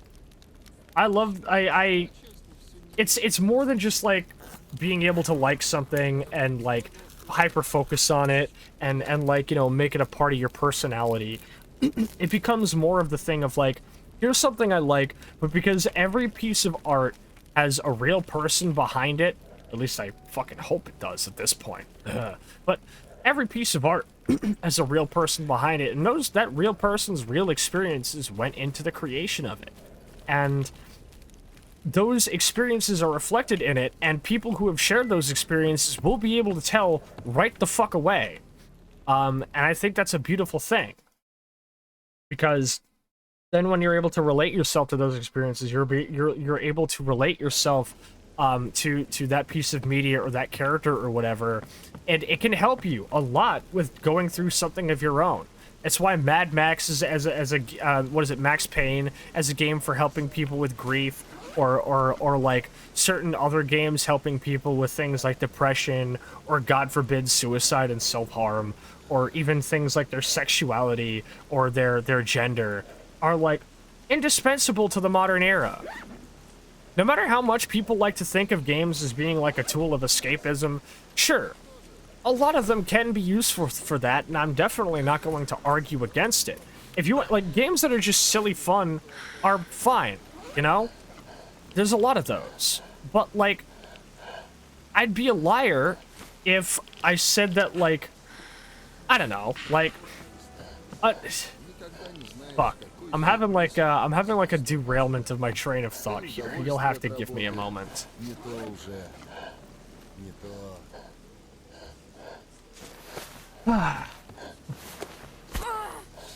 I think it might be a good idea to take a little bit of a BRB break, actually, because I have to go piss and refill my water, and I might need a little bit of a snack.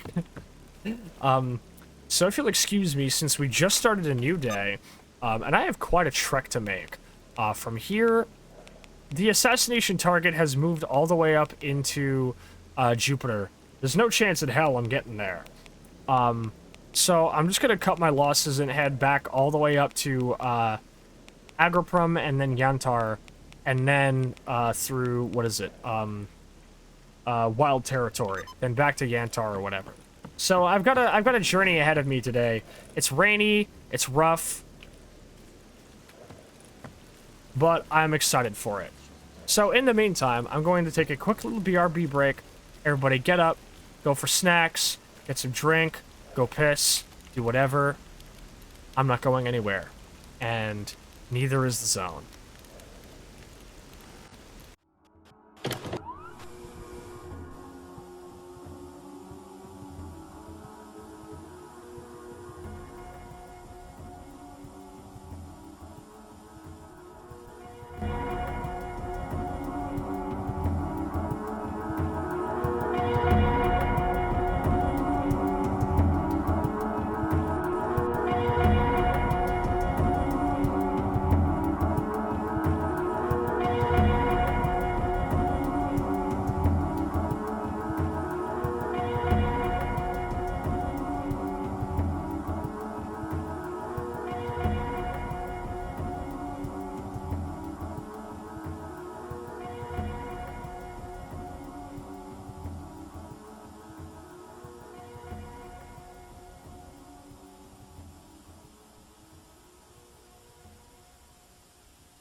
Ah, boo. Hello. I'm gonna probably cut it as soon as I make my way back to the bar tonight, because I don't want to push it for too long. I don't want to be doing like a 5-hour stream. I want to be pacing myself. So I'm gonna make my way back up to the bar, turn in the mission with the scientist, get back to the bar, and probably call it. So that is what we're gonna be up to tonight. Why do I have my nods on? Ugh. There we go. Hi, everybody. Welcome back. I just had a shit ton of really good ice cream. God, s'mores ice cream. I am such a whore for s'mores. I'm a s'more, if you will. SMW. Cancel this bit. Shit can it. Get it out of here. Anyway, it is wonderful to see you all here. I hope you're all having a wonderful evening and being good to yourselves. How are you all enjoying the stream? I hope you're enjoying it as much as I am. It's been a very productive evening for just talking about shit and just chilling. I've gotten a lot of very personal talk that I was getting into a little bit off stream in my Discord, but now that I'm finally really being able to talk about it with like a wider audience, it feels very freeing and nice. And I've always enjoyed streaming because it really does make me feel like I can be myself like nothing else really does. And I hope you're all enjoying that part of me, because I enjoy showing it. Because even though Sasha as a character is predominantly a character born of a variety of different traits that I either feel are a part of me or may not actually be a part of me and I just simply think they are, and that I then, like sort of somewhat hyperbolize and then compartmentalize within a character as a means of catharsis, I still have to be me, even when I'm playing the persona of Sasha. And I hope you all enjoy me, not just Sasha. Even if the character of Sasha is still something that I deeply enjoy being, and the time I spent not being her felt very, very distressing, actually. It felt like I wasn't myself. And like I said before, I know it might sound strange, and if it does, I don't give a shit anymore, but, the character of Sasha really kind of does at times feel like just kind of somebody. And I spent so much of my hiatus feeling like I was standing next to her, but she had her back turned to me and wouldn't even say anything.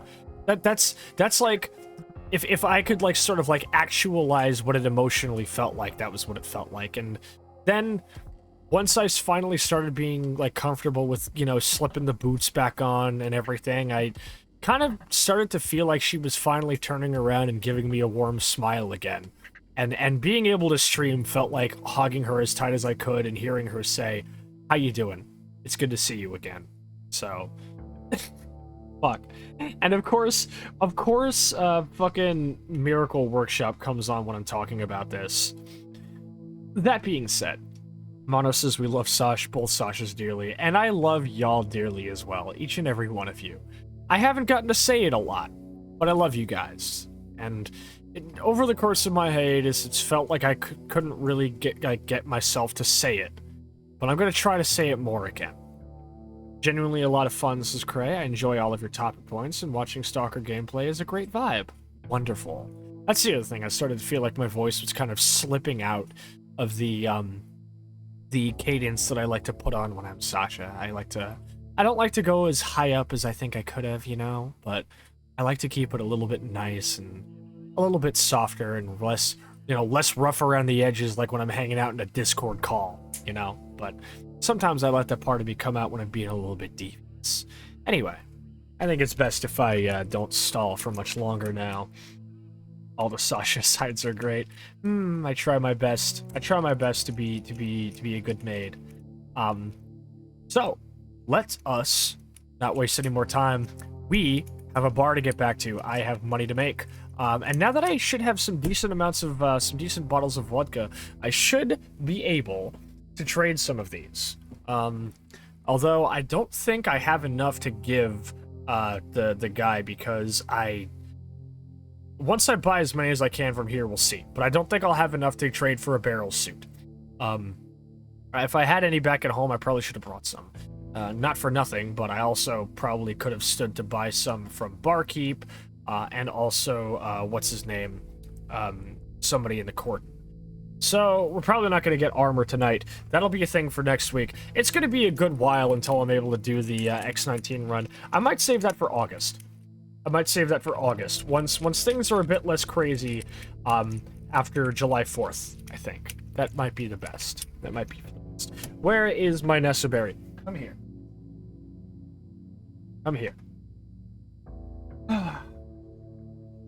If anybody ends up redeeming tea, I'm probably going to grab some chamomile.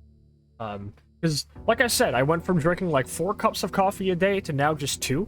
And that's honestly a pretty big step up. Because I'm only drinking 1 in the morning, usually like some espresso in the morning. And then I have just a regular cup of coffee at night. And that's all.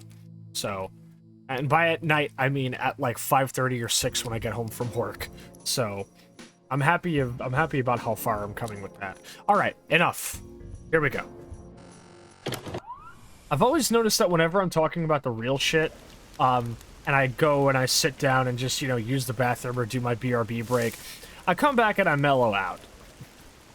And discussion for the second half of the night tends to be a little bit more barren just because I've kind of, like, sat down and kind of gotten all my thoughts out. Now we're just in pure vibe mode. I feel like I also need to cut back on coffee. In general, it's just caffeine, too. I try my best to just kind of be drinking less, like, acidic drinks just because it's not good for my stomach. And it's generally, I don't fuck with it. So I'm happy that I'm making progress on that. But I also do tend to consume a lot of other things that aren't too good for that either, like pizza, which has, tomatoes and cheese, fried food, because ever since I started getting back into Breaking Bad, I've been on a huge fried chicken kick. Which, considering I'm on HRT, the salt cravings are real.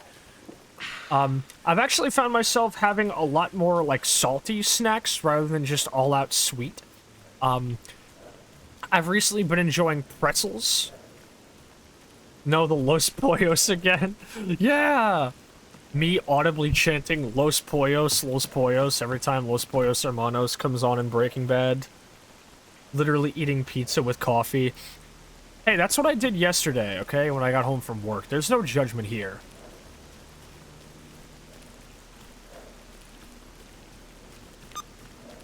I have some more water.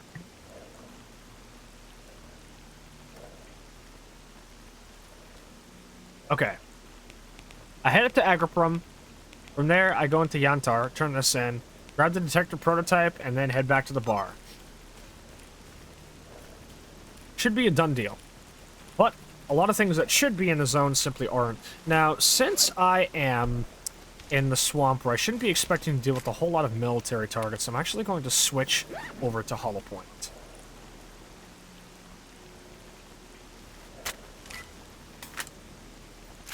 Stalkers, join duty. We shall cure our Earth of the deadly disease called the Zone.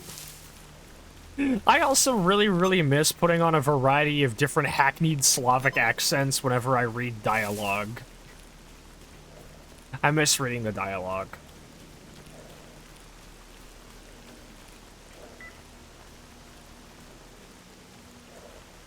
Wait a minute.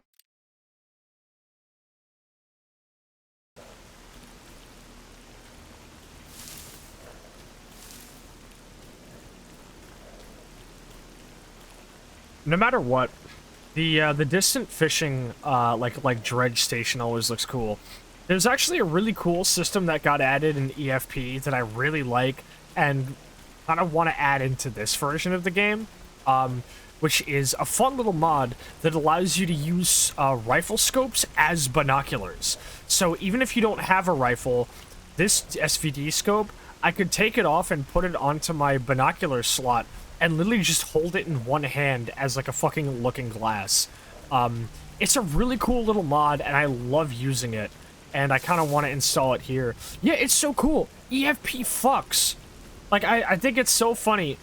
At 6 months ago, Sasha was like, yeah, EFP is a little bit cool, I guess, but I don't think it's for me. A lot of elements are infuriating, or it needs more time to cook, and it's just not really what I really want in Stalker, you know? It's just not really my kind of thing. Maybe I'll play it a little bit. And then maybe I'll play it a little bit became, I'm gonna play it a lot. And then that became, I am playing it a lot. And that became, I'm playing it too much. And then Stalker EFP became my favorite way to play Stalker. So, there's that.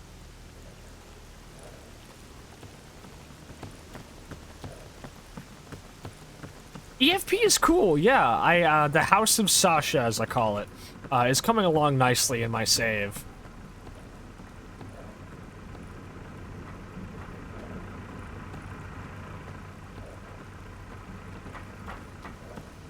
My grocery store has peanut butter-filled pretzels, and yes! Yes! I was having a ton of those the other day. I cannot get enough of those. I also found some white fudge dipped pretzels. And I've also been really enjoying these little snack bars by Reese's called Take 5, where it's like peanut butter, chocolate, and pretzels together. Gamma is too much, but at least I can disable the parts that are annoying. Yeah, and so too is it the truth with EFP as well.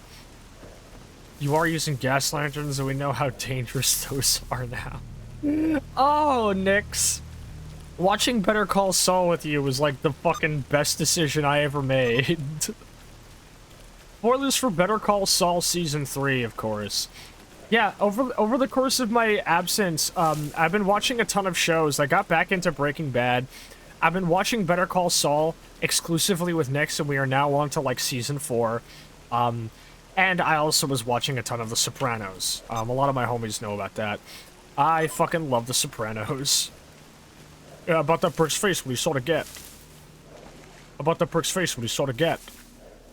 About the prick's face, what he sort of get. About... The worst vocal stim to ever have, arguably. Now, this is a beautiful scene here.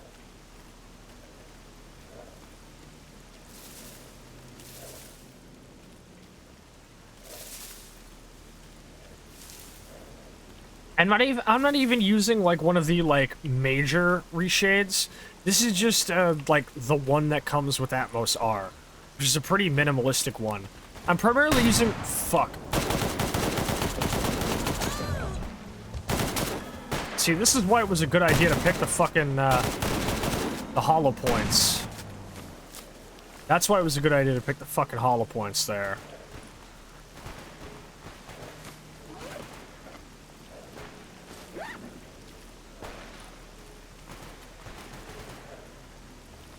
It's up there. Yeah, no, like Better Call Saul, like, I mean, for fuck's sake, before we even started watching it, Better Call Saul was already something I was interested in, because I wrote a little short story about Sasha during, like, November of last year, right before I went on hiatus, which you can still read. It's actually in my Discord, in the About Me section. It's called A Matter of Internal Repairs, and it is about Sasha, choosing to be hired on as a bodyguard for a weapon purchase that ends up going horribly awry due to, what is it? More personal circumstances that are completely unrelated to her. And it, as well as personal circumstances that are.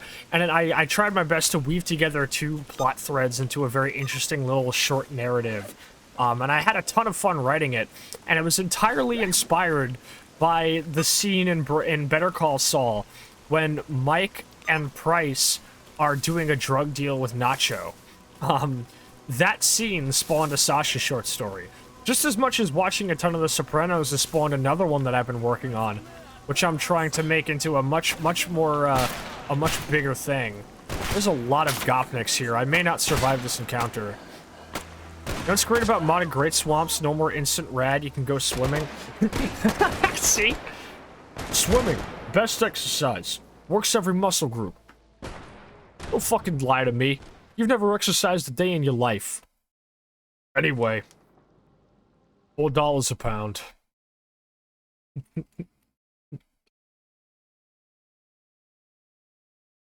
No, I've been working with the government, right, Tone? Don't say that. Come on. So you gotta, sooner or later, you gotta face the facts. Jesus. You passed me over for promotion, Tone. You knew. How much shit you give him? A lot. fuck of a way for it all to end, huh? Yeah. Hey, Tone, these guys on either side of me, they're asleep.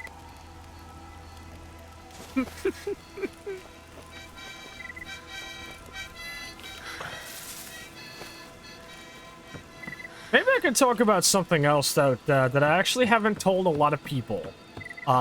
Because I didn't talk about it more openly until I talked about it with two very close friends of mine. But after starting The Sopranos and also replaying Spec Ops: The Line, which is actually a game where this type of thing is a common fan theory. I actually had a pretty bad sort of like episode back in like March, or I think it was like either May or April. But what ended up happening, I think it was May.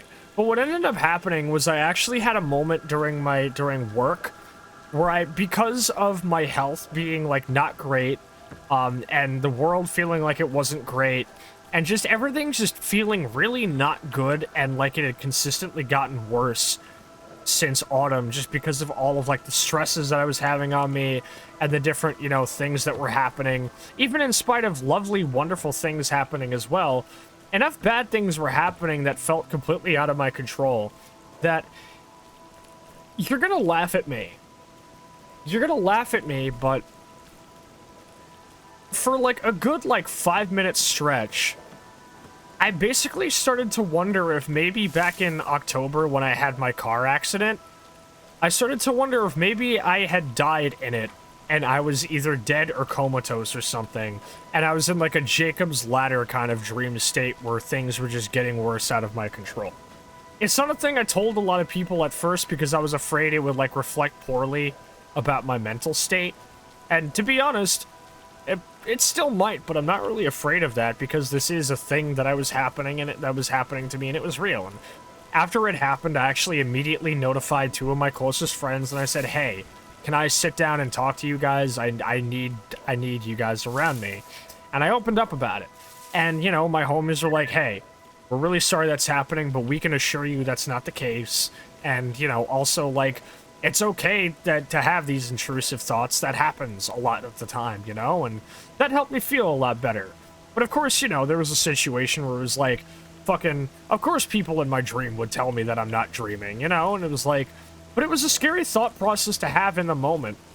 Because when you have that kind of like little like mini spiral in the moment, it's very hard to de-rationalize it. Like, how do you look down at your hands and tell yourself, yeah, this is a surefire way to tell that I'm A, not dead, or B, not awake and totally in some type of like coma or something. Dissociating? I don't think dissociating is the word, because like I felt like me. Because even in a dream, you're still yourself for the most part, you know? Maybe it is dissociating. I'm not exactly the person to ask about it, but it was just a situation of like me being terrified that like the reason life seemed to be getting so much harder and I wasn't feeling like myself. So I guess maybe there was a little bit of depersonalization or disassociating. Maybe depersonalization is the word rather than disassociation. But because there was a fair bit of depersonalization and compounding stress and things of that nature, it did begin to feel to me like, wait.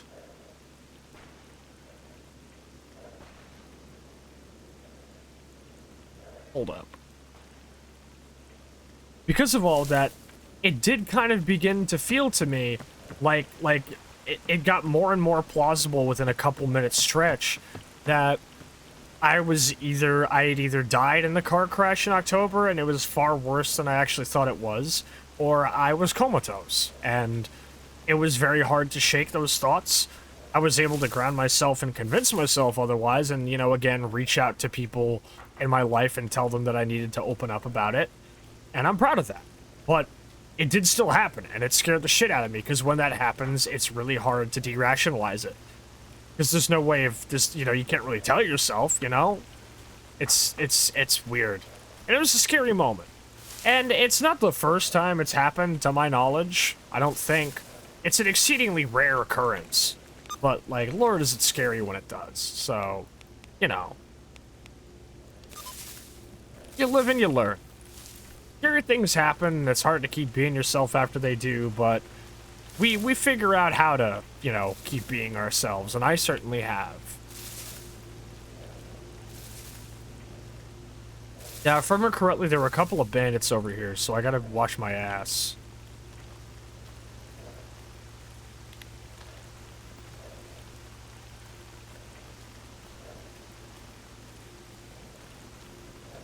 It's alright. Yeah, it was, like I said, it was a very, very short occurrence, but a scary one. But, you know, I don't know, I'm kind of proud that I was at least able to weather it.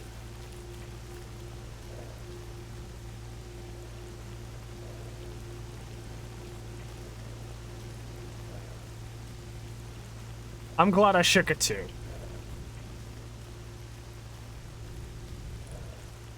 Now, there were bandits over here and probably military personnel, so I need to be real fucking careful.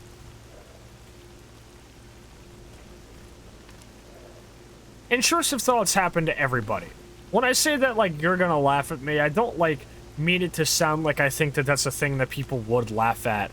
I think it's just a term that I tend to fall back on as a means of, like, bracing somebody, like, for, hey, I'm going to say something that's going to be a little bit out of left field or something, you know? But don't get too worried when I say it, kind of thing. Because intrusive thoughts happen to everybody. I think it's interesting the way that social nomenclature has changed the way we view the phrase. Like, because nowadays, like, the phrase intrusive thoughts is oftentimes with a lot of people just kind of seems to refer to things like, oh, I had intrusive thoughts about, like, you know, having, like, another another cup of coffee today or whatever. Or, like, usually people, like, say it as, as a means of, like, talking about, like, oh, I, like, kind of had a little bit of, a little bit of an impulse to do something that I don't normally do, but, like, isn't entirely harmful, but is still something I shouldn't. When, in actuality, intrusive thoughts is more accurately applied to something like, I thought about driving on the oncoming lane in the car, or something like that, you know? Like, intrusive thoughts, I think, generally have much more gravity to them than I think the modern, like, internet slang has allowed it to, and I think that's interesting. So, like, more like, you know, clinically accurate definition intrusive thoughts, like, I think I might actually be dead and having, like, having, like, a Jacob's Ladder nightmare or something. Those happen. And they're not, like, a thing that, you know, like, they don't happen to everybody, but they're not, like, a thing where it's, like, you know, you're any lesser of a person for having it. They're just a thing that happens, and you gotta find a way to, you know, like, navigate it when it does. But, you know, it doesn't mean that you're, you know, like, it doesn't mean that your, like, mental state is, like, off the deep end if it happens, you know? Not that I'm not really sure how many people in chat have had a similar experience. And in my personal opinion, I hope very few, because it's a really terrifying thing to happen. And, you know, I've had a variety of different, you know, like, scary, intrusive thoughts over the course of my life. And, hell, even within the last few years or so. They're scary, but, you know, you move on.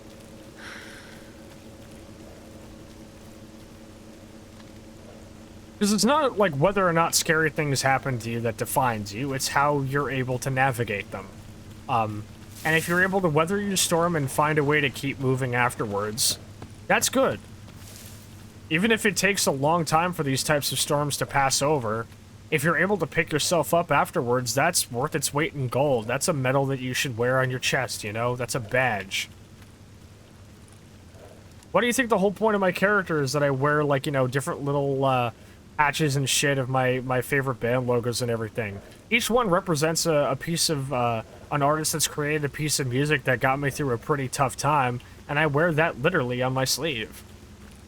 Our little victories over little lulls in mental health and struggles that threaten to overtake us, those are victories worth celebrating just as much as any war, you know? You know it's a Stalker Tuesday when I'm dropping bombs like that. It's just how things are. Ooh, tools. Hey, Screw needs tools, and so does Mangun at the bar. Who needs these tools the most? I'm probably gonna give them to the guy who's literally right in the area I live.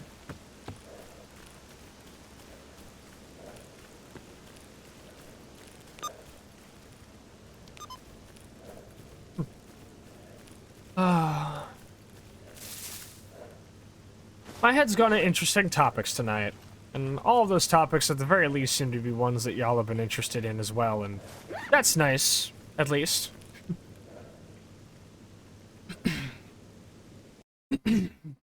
I'm not too far from the bar now. I have to get across Agriprum, which is unfortunately always kind of a slog because of the military presence. But once I get to Yantar, it's basically just a straight shot back to the bar.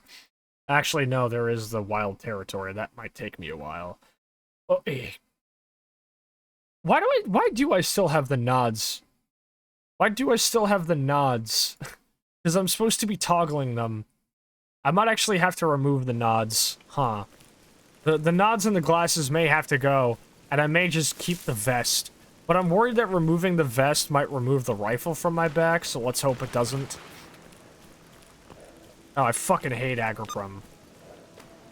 Wait, I accidentally took the entrance to the Cordon instead of Agriprum.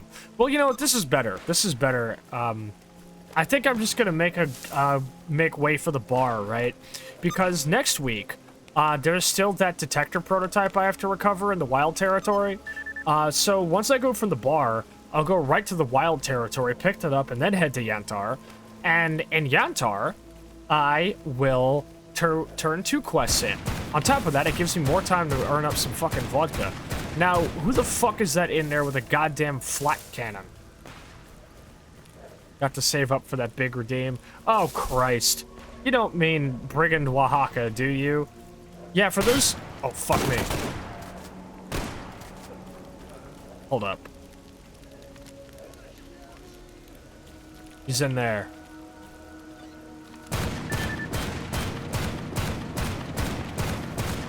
You might have to wait.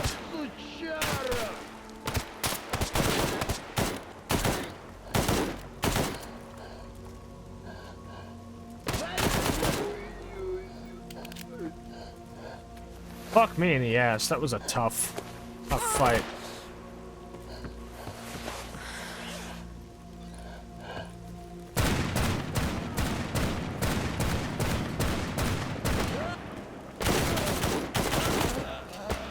So for those who don't know, after the red... Oh my god, what a spill that guy took. After the Redneck Rampage redeem went through, I realized I needed to put in a new, absurdly expensive redeem for a game that I want to play but also don't. So the... That was a GoldenEye death animation, absolutely. So, for those who don't know, I have opted to add a new redeem. This one is 200,000, so y'all still, like, even the people who didn't spend the money on the other one still have their work cut out for them. It is a little game called Brigand Oaxaca. Now, those who don't know about Brigand Oaxaca, it is a game that I know about, and wish more people knew about.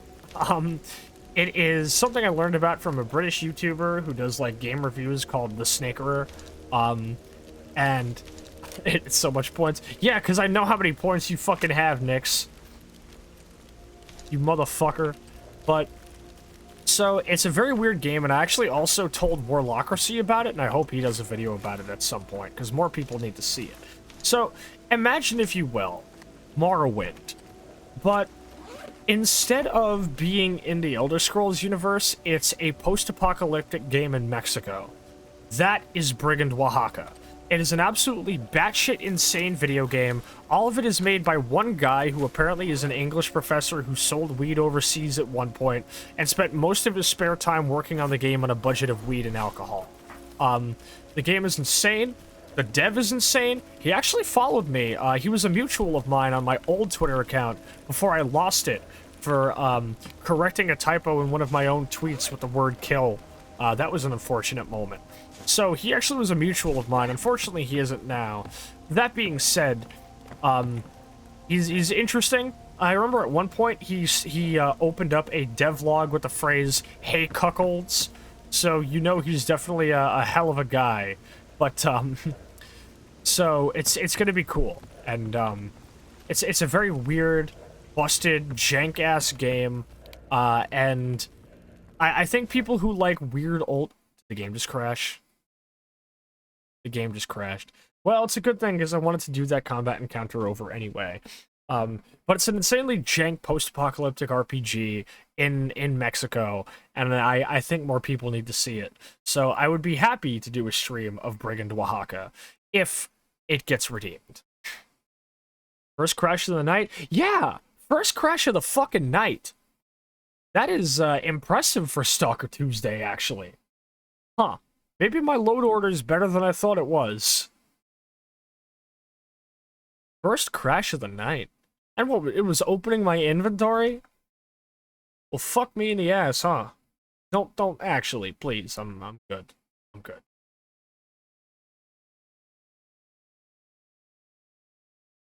Alright, load yourself up, Stalker. Let's do this again because there's a shit ton of bandits in there. At least I have a homie with a shotgun, though.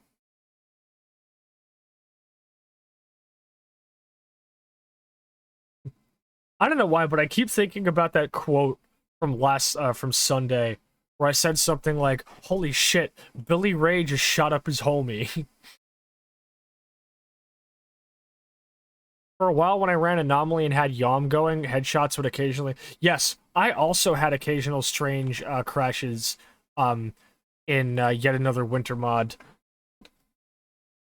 And now we're having that strange instance where the game is not capturing in the game capture, despite it being the same game executable and everything, so, let me just, double check this. Let's see if that works. There we go. Yeah, yet another winter mod was a fun mod to play with, but damn, was it a very buggy mod.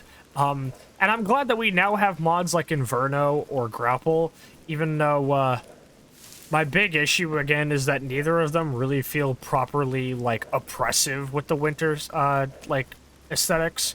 Both of them kind of feel like a nice little like they kind of remind me of that one time I vacationed in Iceland. They don't feel enough like a really, really terrifying thing. Like, again, I don't want Metro Last Light. Or Metro Exodus. I want Penumbra Overture. I want oppressive winter from which there is absolutely no safety. I want to be unable to tell the difference between the sky and the ground. Alright, here goes. What mag am I packing right now? FMJ? How did I catch a bullet underneath this truck?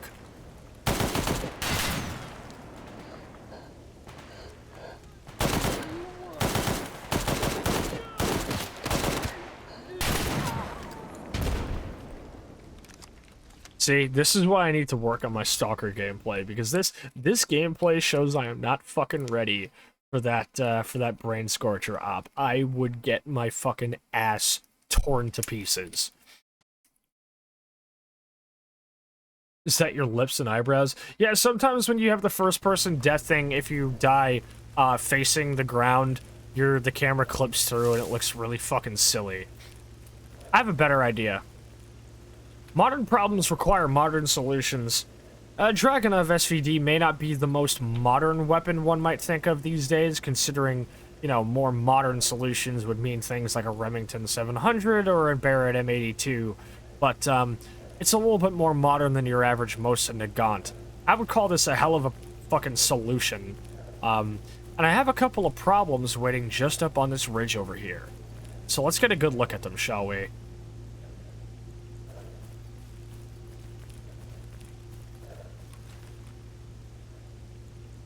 Kiss your ass goodbye, fucko. God, the SVD sounds so good with Dark Signal.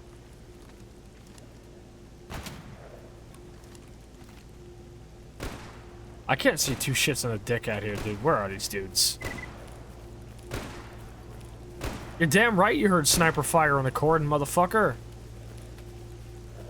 It's about to get a whole lot worse.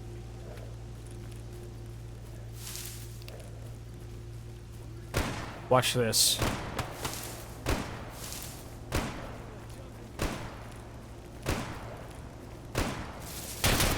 Oh.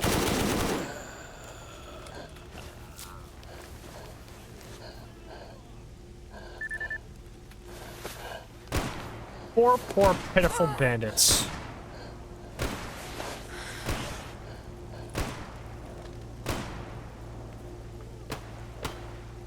I know that point shooting probably isn't the best solution in this situation, but I'm sorry, this hollow sight takes up too much of my fucking peripheral view. Right, there's at least one or two bad dudes in here. Here we go.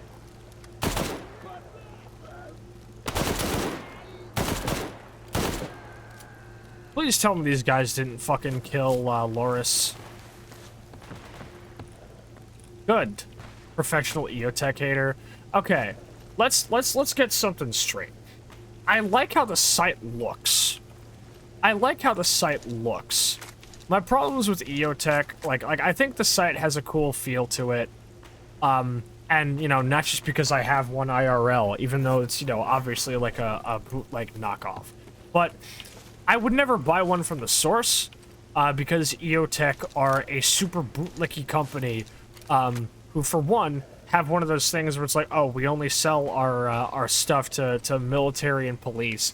Secondly, when I went onto their website to see how much a real one cost in 2022, they straight up had a fucking, like, specialty thin blue line edition of their XPS2 site, and I was like, are you fucking kidding me? Are you serious, dude? What is this tacky fucking bootlicky bullshit? Get this out of here. Like, dude, even Trijicon don't do that shit.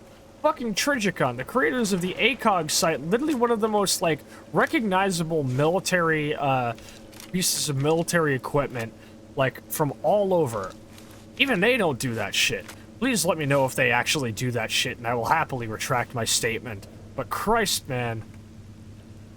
Yeah, no, like, EOTech as like scopes. If you've ever actually used like an EOTech sight on a real gun, it's not as boxy and difficult to look at as they feel like in video games. Because in video games they look like that because of how the FOV works and everything. But in real life, an actual XPS2 is a pretty easy to use fucking collimator sight. It is really not that bad. I think they're nice. Especially the Hollow Sun variants and everything else. But EOTech as a company is kind of abhorrent, to the point where I actually originally considered having my ref sheet artist just not actually have any, just not actually, like, illustrate any EOTech logos on my ref sheet, because I didn't want, like, that, you know? Okay, good, it didn't crash, we're clear. Christ almighty. Good to see that I'm not keeping up my original pack rat in, habit of disassembling every fucking weapon that I pick up. Please tell me you got vodka. No, he has no fucking vodka. Nobody has any fucking vodka. I go all over the fucking zone. I go to the south in the Cordon. I go up north, up into Jupiter. I go visit the Yanov station. I go to Zatan to go see Beardney fucking Skadovsky. He doesn't have enough vodka. Nobody has vodka anymore. All of these stupid fucking mechanics, bleh. Buying all the fucking vodka and using it to clean their guns. It's always been put to so much better use. Nobody bothers. It's fucking embarrassing.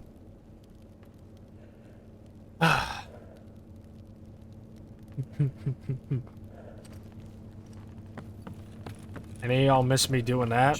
I miss doing it. Feels like it was just yesterday the last time I did.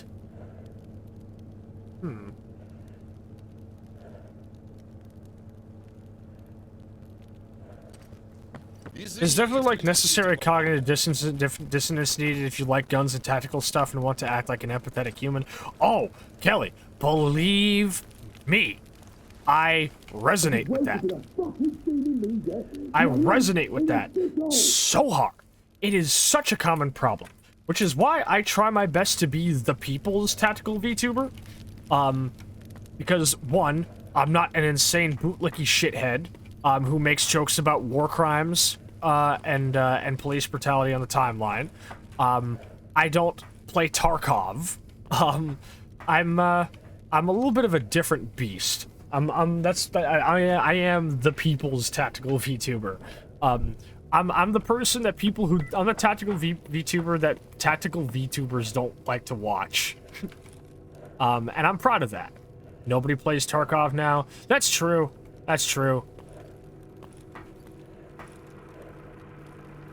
I also don't play Ready or Not. But yeah, no, like being into milsim stuff and also being like a decent, like, not like insane person is kind of like a bit of a disconnect.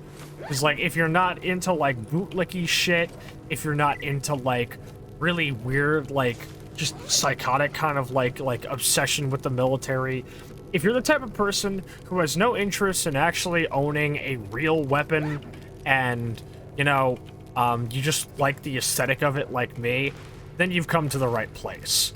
But like the types of dudes who like, you know, think that like, you know, soldiers actually are somebody, like people who deserve to be like idolized or anything, or like, you know, think that like military service is something to be like proud of or anything like that, you're not really gonna have like a fun time here, because that's not my belief system, and I have no intention of keeping company who are also of said belief system. It just isn't really my bag. And if you want to get into like milsim stuff as like an aesthetic and everything, it can be difficult. Which is ultimately why I mainly just stick to airsoft, and I don't actually play airsoft. I just do it for cosplay purposes. And even then, not for nothing, but like most of my cosplay airsoft stuff is all like knockoff. I don't actually own any like real name brand tactical shit. It's all like knockoffs, with the exception of the, you know, like the like officially licensed Daniel Defense and Glock weapons that I have.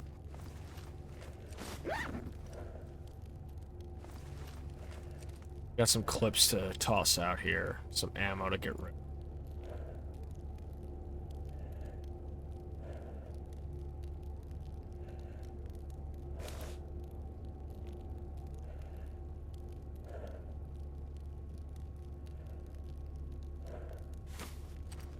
That's better.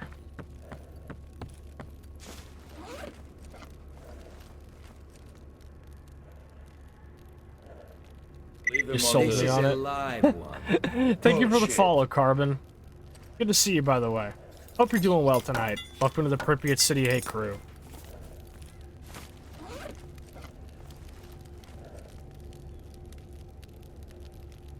Alright, I think that's 9x19 over there. Once I disassemble all of this, I'll be ready to move out and head back up to the bar.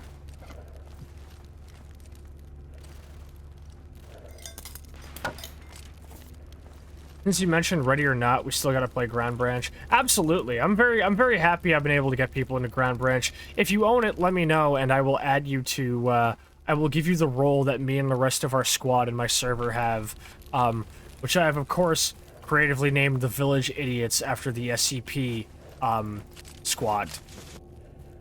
Epsilon 9, I believe they are. Is it Epsilon 6 or 7? I can't remember. No, it's New 7 and Epsilon 6.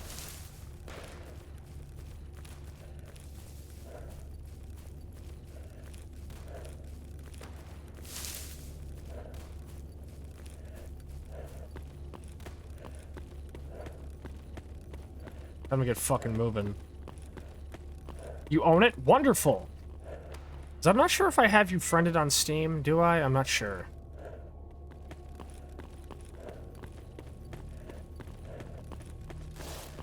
Uh-oh.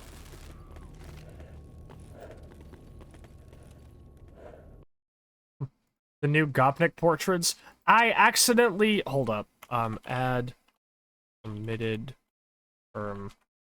Wait.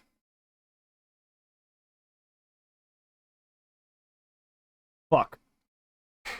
How do I add Gopnik back as a permitted term?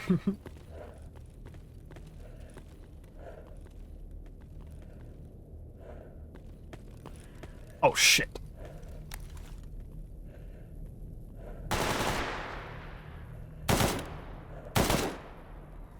Dumb bitch. How's the zone, other than its baseline? Hey, Dwop, good to see you, homie. It goes pretty alright. We were talking about a lot of pretty heavy shit tonight, but in a very uplifting and unified and loving way. Well, no, it's not. It technically is an offensive term, sort of, because it's like redneck. But I accidentally denied it being permitted instead of permitting it as a term, which means that, like, people can't use the word Gopnik, which I need to fix. Let me message Noel real quick. How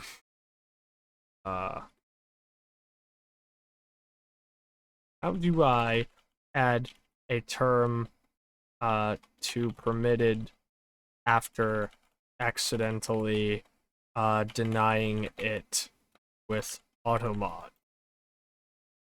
I need to make Gopnik, usable in my chat.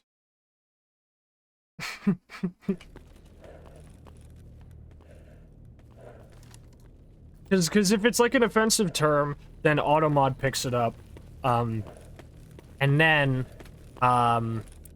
it usually like gives me the option to either permit or deny, but I accidentally hit deny. Are these friendly guys? Yeah, they're cool. First time in fucking ages I've actually seen friendly stalkers at this checkpoint. Almost makes me wonder if I'm actually playing the right stalker.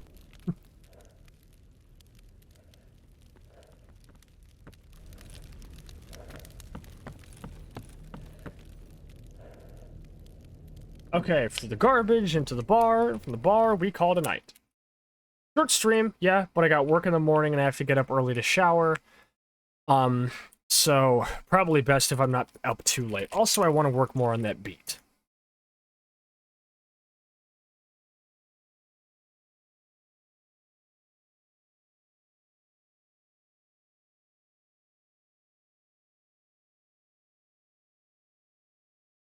It's a one and done sort of thing with the allowed terms. Nah, after I accidentally, oh shit. Oh shit. Jesus fucking Christ.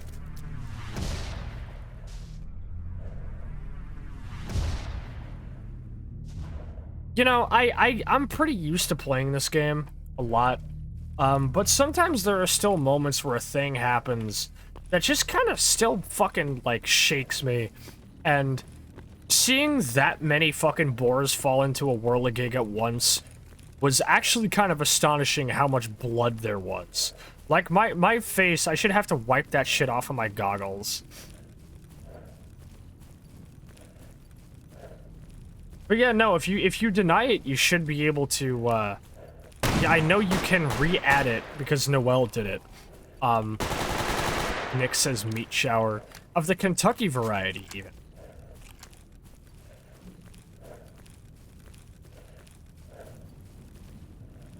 Yeah, that checkpoint usually is military or bandits. So having actually friendly dudes there is a breath of fresh air. Bacon bits. Dude, fucking bacon bits, gizzards and all. Lips and assholes. You could have made a fucking sausage out of everything that happened there. Imagining, like, sudden weight and blood on you. Oh, absolutely. It would, like, you know, like in Nick Gas when they slime people? It's that, but with blood and viscera. That is not a fun image. But it is funny. Hey, it's just a pig, he's fine.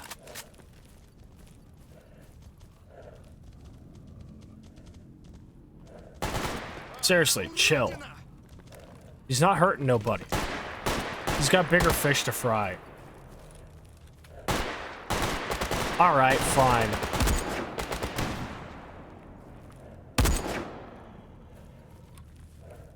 But I don't take no fucking chances with boars. Just unearthed an old as fuck song. Are you familiar with Sean Mullins? I'm afraid not.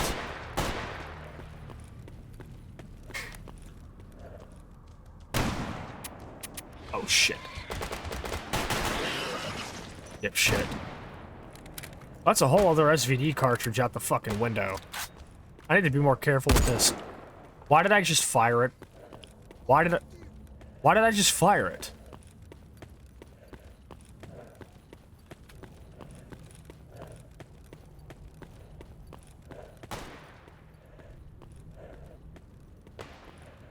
What song are you thinking of, by the way, Knives? Okay, thank you.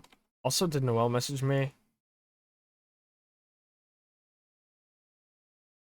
Ah, I'll have to manage this in mod view with the term.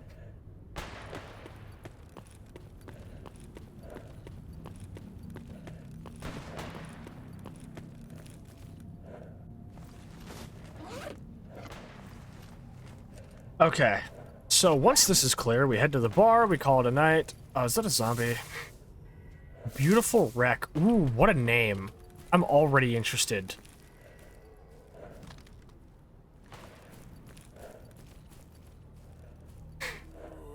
Need to be more careful with this. Immediately NDs it. Oh. Oh my god, another one.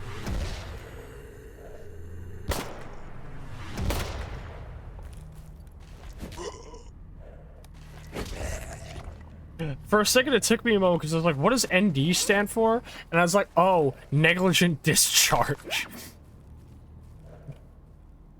No, look, okay, it happened right after a reload, so we'll call it a slam fire. Is it still a negligent discharge if it's like a slam fire on a weapon that is like notorious for slam firing? I guess maybe it technically still is negligent because that means you aren't properly maintaining your weapon and are allowing like things like that to happen.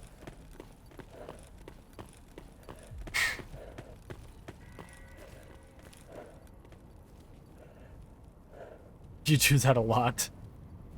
Knives says Beautiful Wreck is about knowing you love someone who is never going to be someone viable as a future partner and may end up parting from you, but you still find beauty in the love you had. Ah, yes.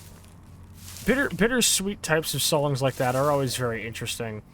Like I've been happy to say before, I haven't really listened to too many songs about grappling with love so much as songs about grappling with death these days, but it seems to be more about the intention. I'm not really sure. Because from what I've heard, like, the general consensus is, like, actual negligent discharge means, like, if you, like, actual, like, accidental or, like, completely, like actual accidental discharge means, like, you put the gun down on a table and don't touch it and it fires.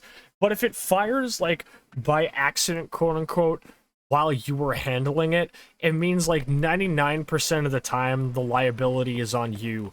Because it was something you did and weren't careful about that caused it to happen.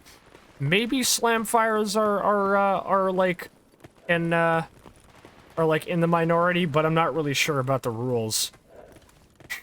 And it's been almost 3 years since I took my gun safety course, so who knows? And that was maybe like a 1 or 2 hour course just with a 9mm rifle. It wasn't concerning any of the more like interesting systems as they were.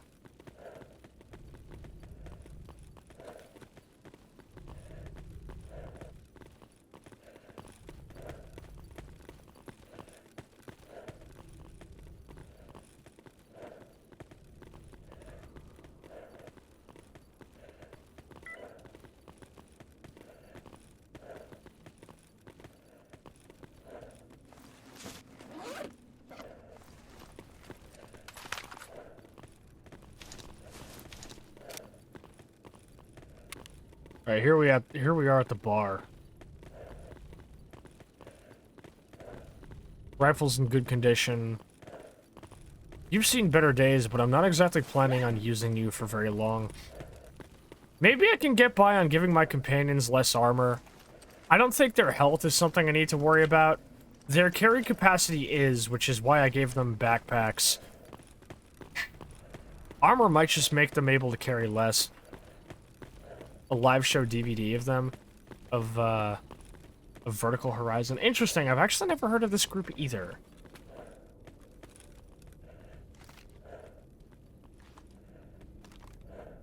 Know who I've been listening to a lot of? Fucking, what is it? I listen to a lot more old school hip hop as of late, for inspiration's sake, obviously. But I recently actually, for the first time in my life, listened to the song No Vaseline by Ice Cube. Holy shit. What a blistering diss track. What a funky fucking diss track. That song is so good. I can't believe I never listened to it.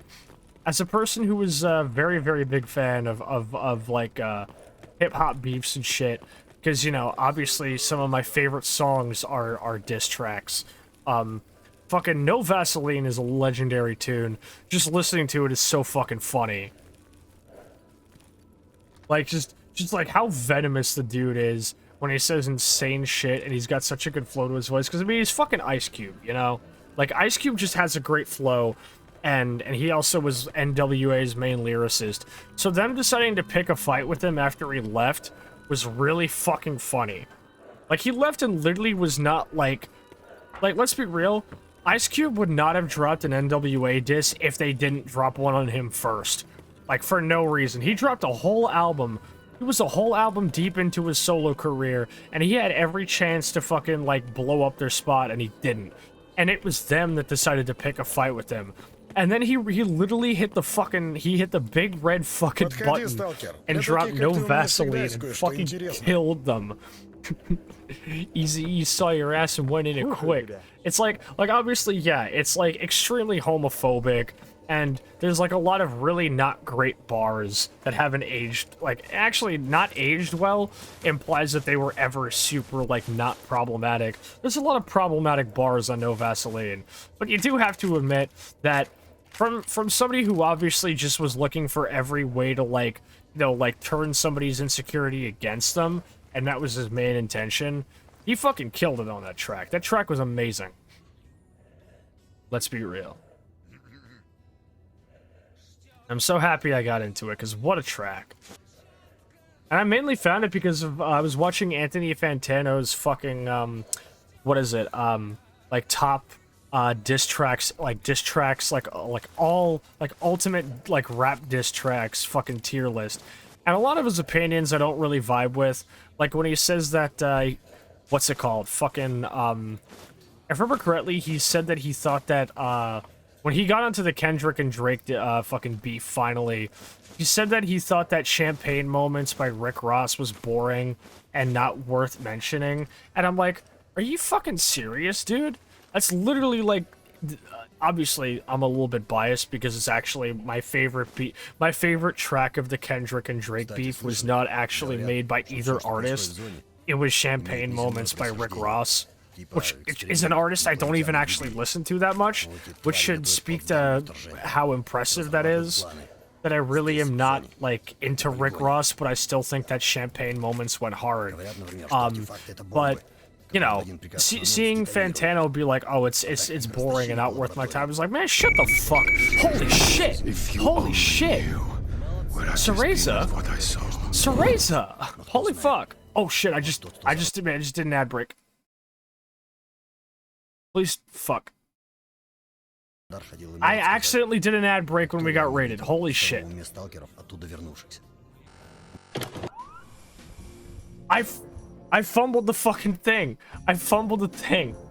Holy shit, I fumbled. Oh Christ. That is the biggest fumble. That is the biggest fumble of the year. Hi everybody. Thank you, Cereza, for the raid. Thank you for the raid. I'm so sorry I fumbled the button and hit you with ads. But thank you all for joining in. How was your stream, Cereza? What were you up to? How did it go?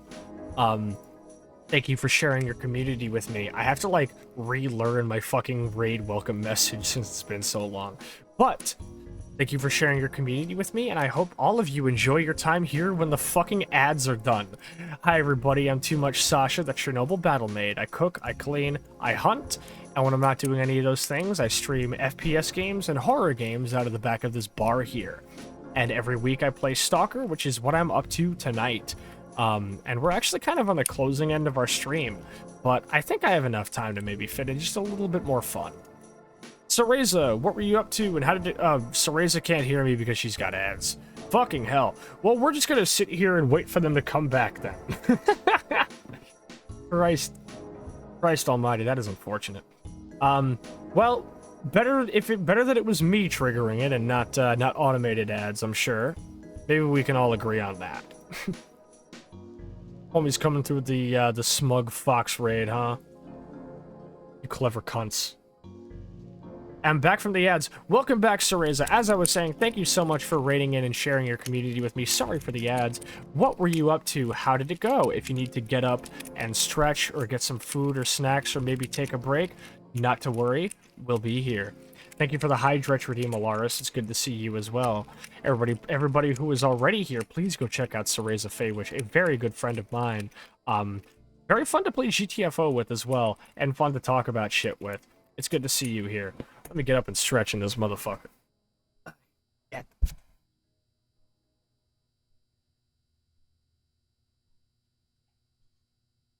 6 hours into the Elden Ring DLC. Yeah, I've heard that DLC is kicking a lot of people's asses, which is, generally speaking, what FromSoft DLCs tend to do.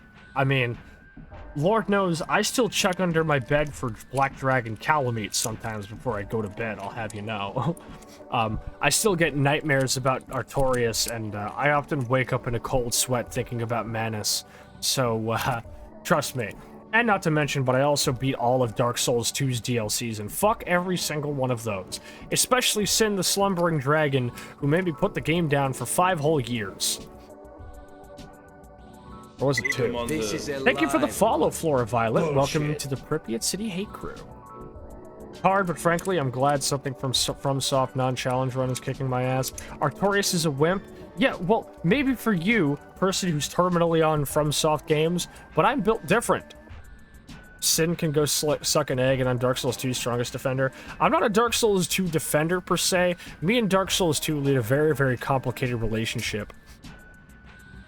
But, fuck Sin the Slumbering Dragon. Also, fuck Fume Knight, fuck Knight Alon, fuck everybody. Except for maybe a couple of bosses in Ivory King. Those were okay, I guess. They weren't the worst. So, something FromSoft non-challenge run is kicking your ass. Yeah, it's like getting to play the game again for the first time, you know? Well, good to see you all in here. Like I said, we're basically closing up with tonight's stream, actually, so we're going to be gearing up to send y'all out to somebody else. But I am going to be organizing my inventory for a little bit anyway. In fact... Nah, I'll show it off at the end of the stream. Anyway, let's get back to it then, shall we? Glad to have caught you for a bit. I'm glad you caught me for a bit too. It's been a very long time. Cereza, were you raiding or in my chat before my hiatus? It's been so long that I actually am having trouble remembering a lot of different things. So I promise it's not your fault. It was before. Okay. These months go by so impossibly quickly.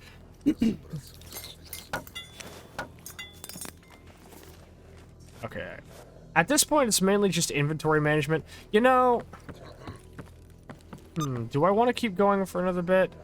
Could turn in some quests. Let's see if Barkeep has some vodka. Ads are over. Hallelujah. Barkeep does not have vodka. You refreshed in the commercial reset? Oh, that's fucking unfortunate, homie. I'm sorry. It was 3 minutes, yeah. I accidentally hit the 3... Well, because here's the thing, okay? So on my Stream Deck, I have a folder for just, like, toggles with my model. And on the very bottom left cell is the button to toggle Missy on my back.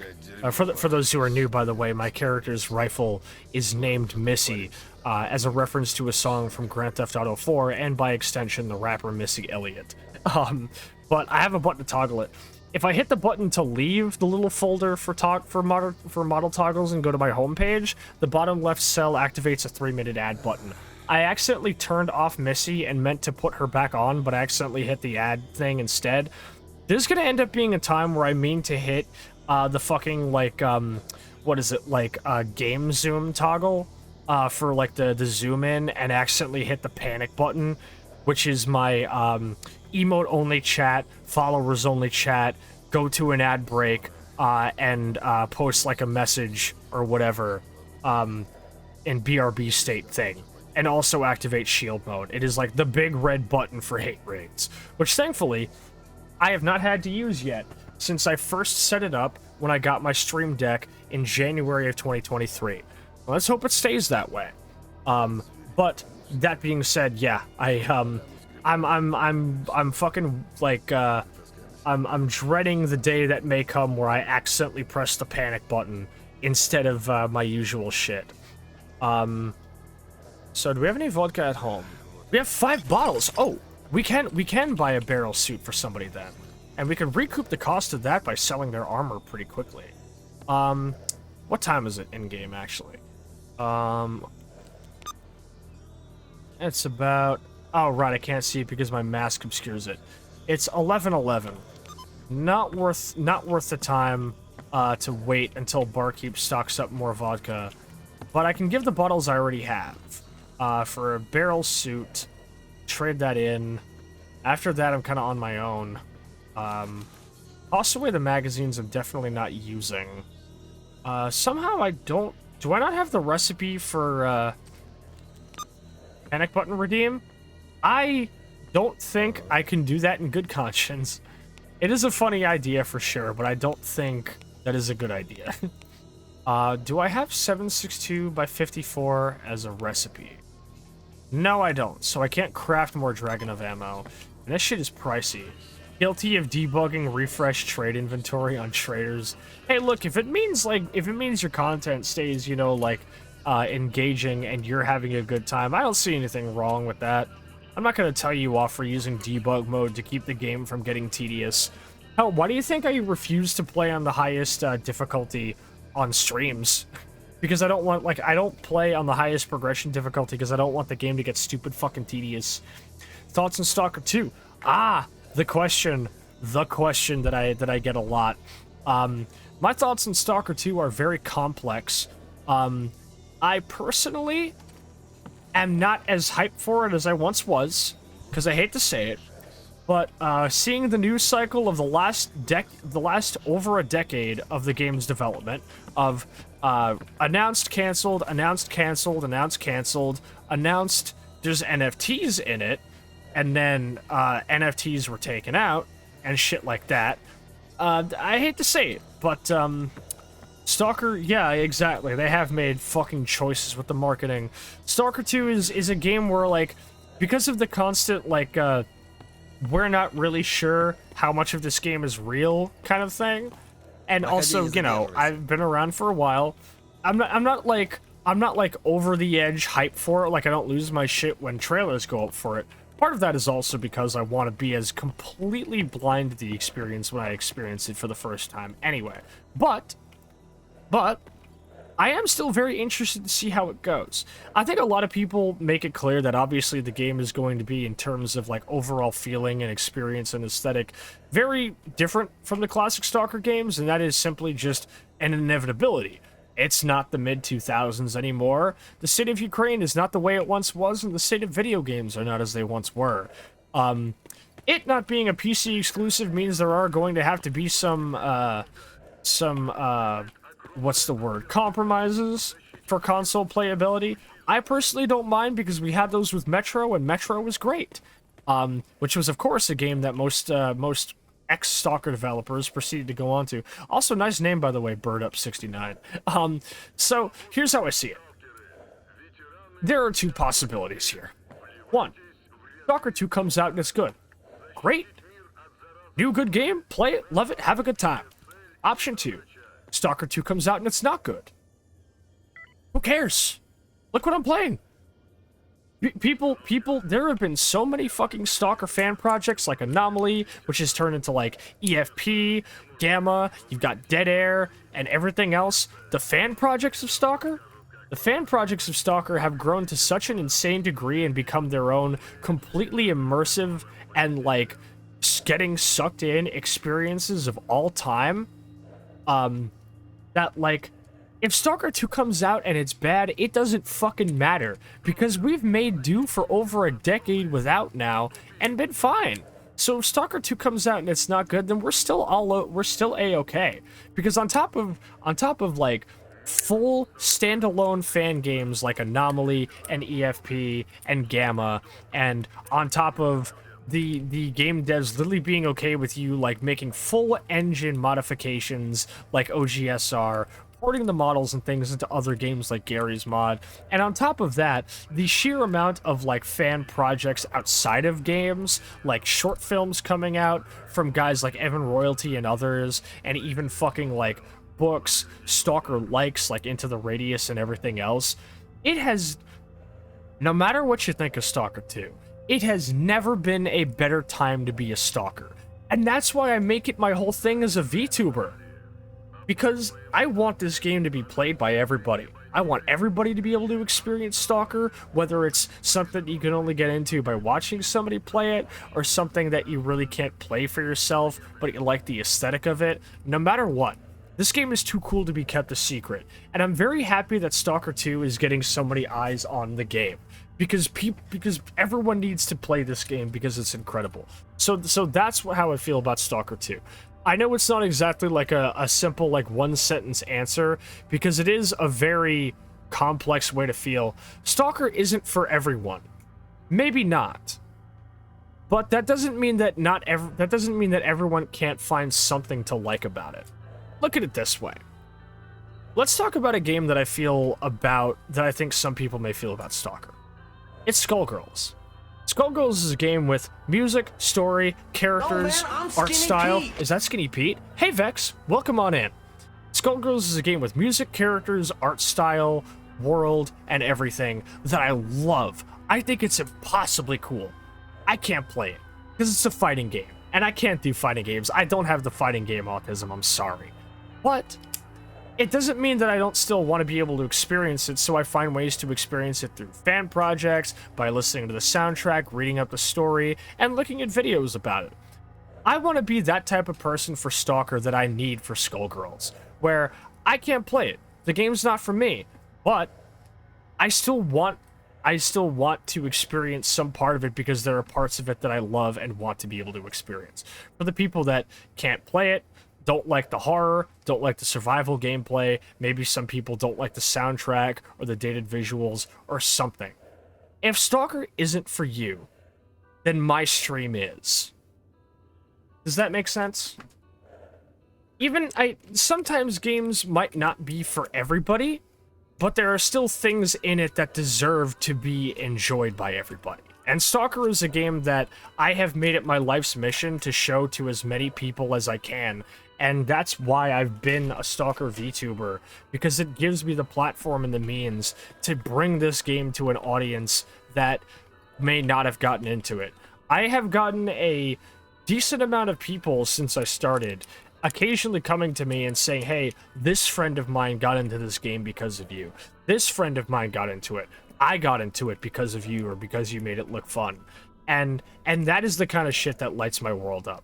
And with Stalker 2 gaining so much eyes on a game that was, at the very least, back in the early 2010s and late 2000s, simply just a niche cult classic that modability and like, you know, like fan projects that completely transcend the gaming medium have brought it to being a true, like, cult classic. Stalker 2 bringing it to the masses is going to be great. And it has never been a better time to be a Stalker, and I cannot wait to see where the series goes from here. And obviously I hope Stalker 2 is a good game, because the people who've been working on it have been working their asses off, and they deserve to be compensated for their work. But, like I said, sometimes games can be in development for a really long time and they don't turn out great. And if that ends up being the case, it's still a great time to be a Stalker. And that's my whole TED talk on that. Stalker's a game I love more than any other game I have ever played. Yeah, Kelly, you could share it. Go ahead. How are you doing, by the way, Vex? I'm sorry I didn't give you a proper hello earlier. I was on a bit of a fucking roll there. Also, take these tools, Magnan, please. Take them off my hands. It is Stalker Tuesday. How are you doing, Noel? It's good to see you, homie. Love me a good nerd rant? Absolutely. I will nerd out about it this series until the fucking sun explodes. Okay, how about this? I'm gonna end tonight off in Yantar. I'm not gonna end it here in the bar. I'm not gonna come back. I'm gonna go straight to Yantar and then call it there. Because I do want to finish the night off soon, but I don't want to like have to run all the way back to the wild territory. Because I'll be real with you, that shit sucks, dude. How goes, girl? It goes good. I am chilling. Thank you for the follow, Bird Up 69. Bullshit. Welcome to the Pripyat City Hey Crew. But I'm chilling. It's been a good. Oh, thank you for adding Gopnik back to the community lexicon, icon. But I'm chilling. Internet has been a little bit spotty tonight. It happens here and there, but I'm happy it's generally better than it seemed to be last year. And if need be, I'll just reset my router before the next stream, and I'm already working on replacing it with basically any you know, fucking income I get from this. Fuck. This has been a great night. This has been a really, really great night. Between this and the comeback stream, it's going great. Also, I talked about it in the comeback stream on Twitter, but I'm also going to talk about it tonight because, you know, I think tonight, oh shit. Am I being shot at? I'm being shot at. Hold up. Wait, no, put the fucking SVD away. I don't need it. Am I packing FMJ? Yes, I am, but I'm nearly empty. I'm gonna need to look at this guy with the fucking monocles. Hold up. That's better.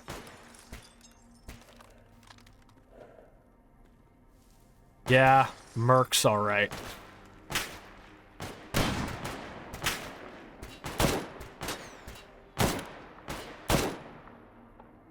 Gotcha, bitch. Any others? Yeah, he's right there. Hold up.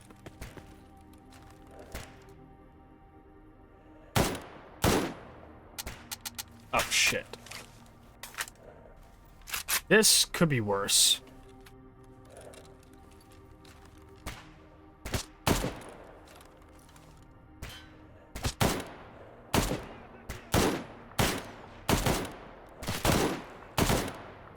Motherfucker's playing hard to get, but I got him.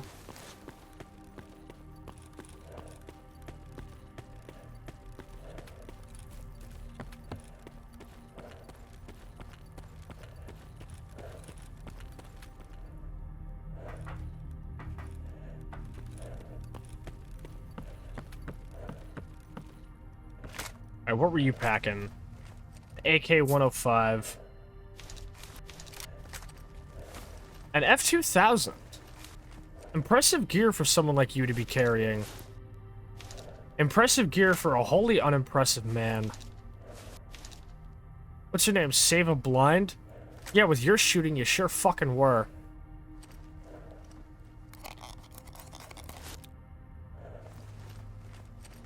Oh my god, Pinecone. Alright. Sleep well, Soreza. Thank you so much again for the raid, and I hope you have a wonderful night. Sleep well, homie. Hell of a gun to just leave behind. Bro bought an F-2000 to wild territory. Can we make like a, you know those like memes people are making of LeBron James just fumbling in games or whatever? We need to make one where it's like LeBron James reportedly forgot to bring armor-piercing ammo to the Brain Scorcher. The gun that is so plastic it has a flip-up access to the chamber to clear a jam. Yeah, the F-2000 is a gun that looks cool, but it sure oh fuck. It sure loses that appeal once you actually hold the fucking thing. Oh fuck me. There's mercs up there. I'm running through medical supplies so fucking quickly.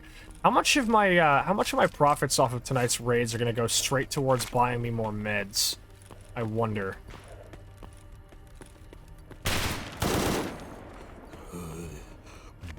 Like, I'm going through bandages like nobody's fucking business tonight. I think I was carrying as many of them as I had earlier. You're one-tapping all these guys, but they cannot kill you for shit. Well, yeah, because, Noel, they're zombies. These are no longer humans with, like, full cognitive abilities. They are literally, like, on the same level as, like, animals, dude. The F-2000 is the worst scope from the original games. Oh, yeah, you will get no disagreement from me on that. That fucking scope sucked. And I played with fucking, I played with Complete, which had, like, the fucking Nomus scopes. Alright, I had it slightly better. Okay, alright. We're almost to the wild territory. I just gotta finish these guys off. I appreciate the mercs being a source of free loot for me. But, I would like it if they would actually hit me less.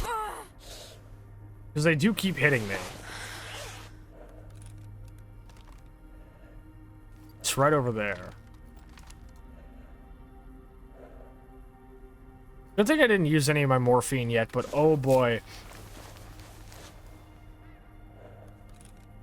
I see you. Zap.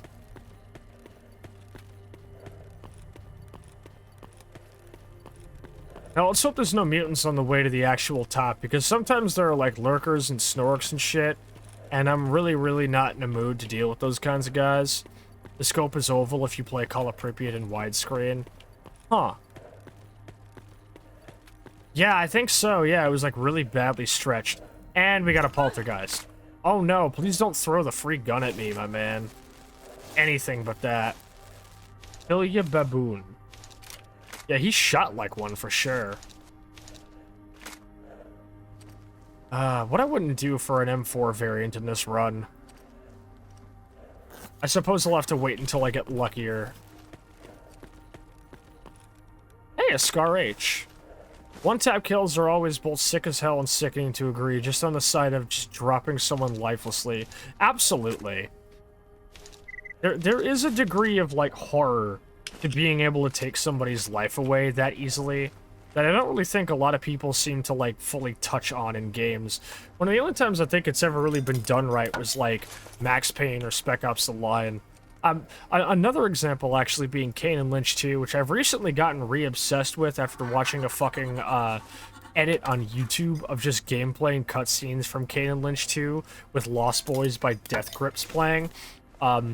And Kane and Lynch 2 actually does something a lot of games I've never seen have done.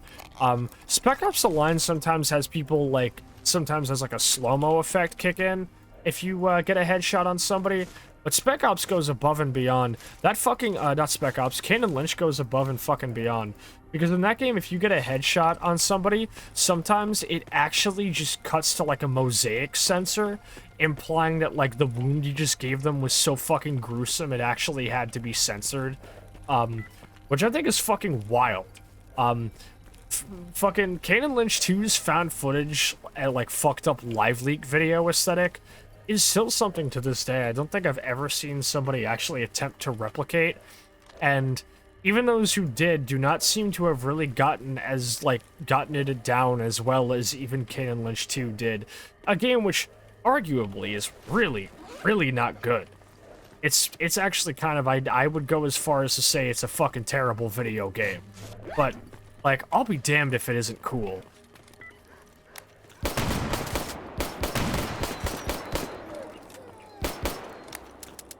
Oh, fuck me, that's a lot of dogs. Have you tried not getting killed by dogs?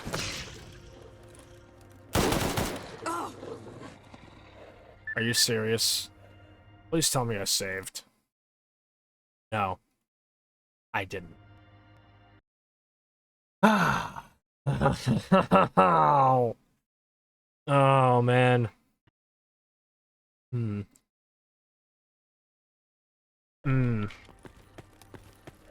This is a little bit whack.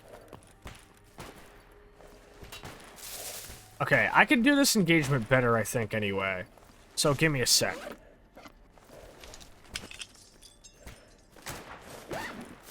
This is making me think of found footage game where the video's visual language changes because the video owner / leaked source is different. Yeah! The perception of combat has changed with modern media and technology. Achilles was considered a mythical warrior and had about 24 kills to his name in his whole life. It is interesting how folklore and everything can change our perception of that, huh? Wait, am I in semi? No, I'm not. Also, I'm not making the same mistake twice. These are mercs, so, top killers it is. That's what I like to see.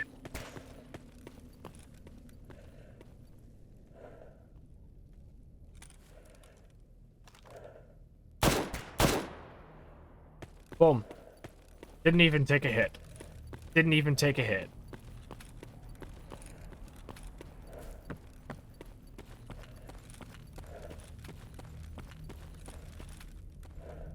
Hit him with those black talons.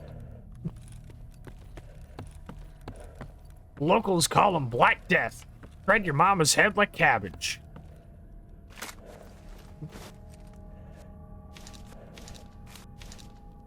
Fucking Q Pineco and having to say, why does everything have to be Breaking Bad with you, Sasha?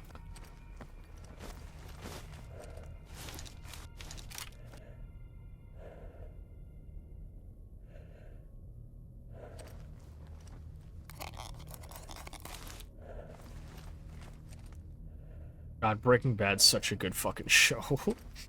Breaking Bad's a good show, but I like Better Call Saul more. Because Walter White isn't the protagonist.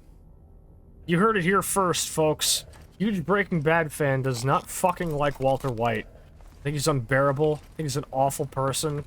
And, I think he deserves to drop dead.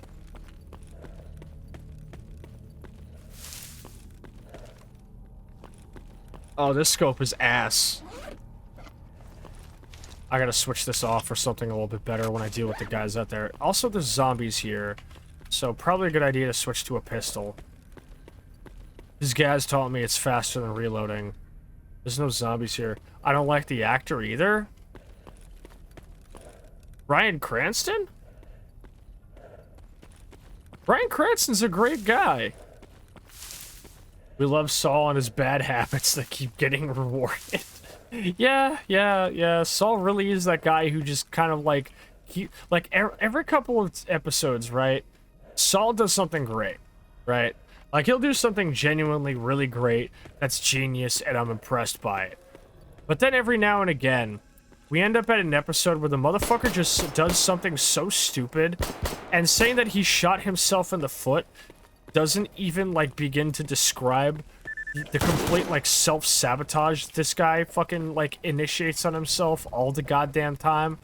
Like, it'll be like, dude, you were so fucking close to complete victory, and it was either your pride, or your paranoia, or your moral compass, or something that got you to fuck yourself over. Like, with, like, basically the big dilemma of Season 3 being a perfect example. Where it's like, man, if you just, like, took your fucking hands off, you wouldn't be here, dude. Like, we love you, Saul, but goddamn, do you fucking blow shit up sometimes by accident. He was one of the people in the Mighty Morphin Power Rangers that bullied the Blue Ranger actor for being gay. I actually didn't know that. That's really unfortunate. I hope he's at least gotten better from that then.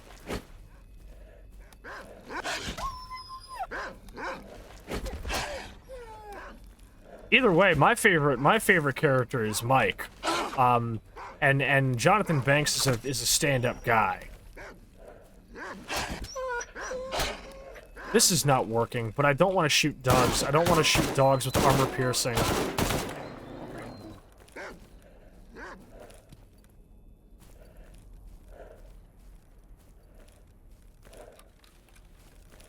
I think our perfect raid candidate actually just came online. Perfect.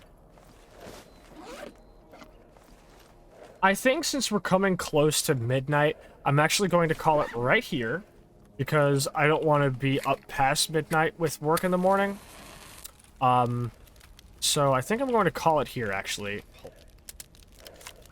Mike is a great character. Yes, the scene with Lawson is fantastic. I actually like every scene with Lawson in Breaking Bad.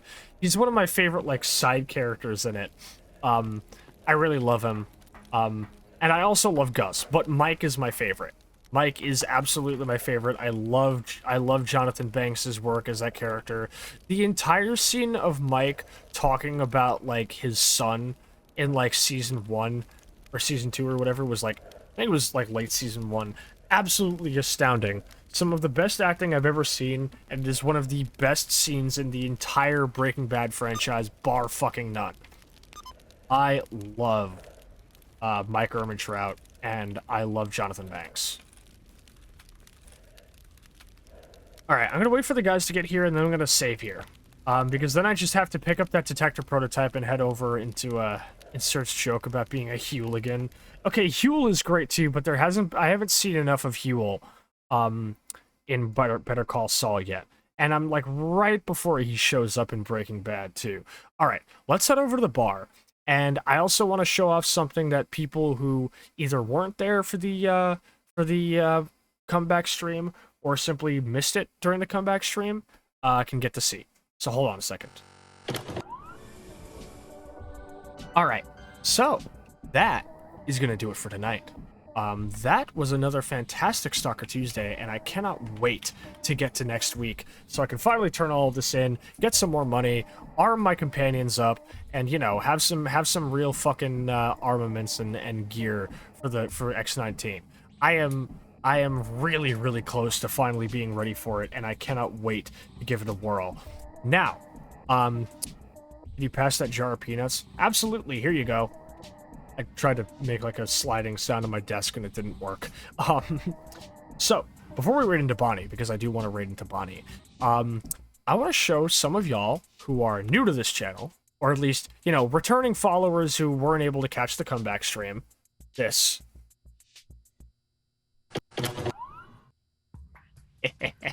So, in case you missed it, Sasha merch is live. T-shirts, hoodies, hats, stickers, patches. Patches are only sew on or iron on. They are not Velcro. Just, yeah.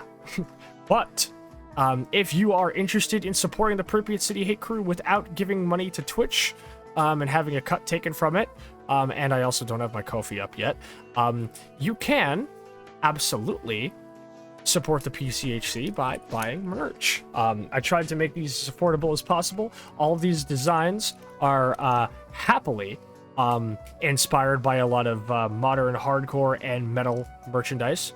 A lot of these are inspired by shirts worn by contemporary hardcore bands of our time, and some of them even inspired by classic hardcore, like this one, this Totally Not Bad Religion one. And of course, we have a very nice Signalis reference, because of course. So I figured for the homies who weren't able to catch it during the comeback stream, or what is it? Didn't really didn't see at all. Here you go.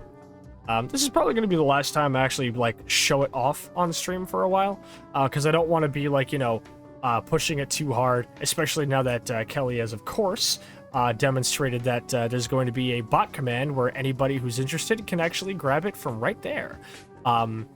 So that's about it. Just wanted to show that off before we end the stream. Now, I'm still really proud of that little toggle thing that I do. So we're going to be raiding Bonnie for the end of the night. Lastly, I want to say, of course, thank you everybody for tuning in. Thank you everybody for the raids, the follows, the love. Mwah, you're the best. Pripyat City Hate Crew for life. Where do we go from here? I'm going to try and get a stream on Thursday, maybe, and then maybe just not do a stream on Sunday. I'm thinking about doing a stream on Thursday of Need for Speed 2015. I know, a bit outside of my wheelhouse, but it would be a fun time to just sit back, relax, and drift until the cops find me. So if things go down well, you will see me then. If not, maybe next Sunday or not, because again, I'm trying to keep my streams as laid back and not, like, super intense and hyper focused and high production value for a while, just while I get back on my feet. No matter what, you will always be catching me each Tuesday at 8 p.m. Eastern Standard Time for more Stalker. Now, what are we gonna have the raid message be? Fuck me. You go for a Breaking Bad bit, or a Sopranos bit. We were just talking about the Sopranos earlier. Fucking... God damn it. Actually, no, I have a good idea. In the zone 2, we love pork. Ever had our sausages? No, that's too suggestive. We're just gonna have, in a zone 2, we love pork. That's a good fucking, message. I do appreciate, by the way, that Twitch finally has a little fucking thing in the emotes to automatically skip to only your own channel emotes, because they didn't have that for a long-ass time and it sucked. I don't know why it took them so long. So, here's gonna be our raid message. We are going to be raiding into Banicula Live, who I'm very happy to raid again. I've missed raiding into people.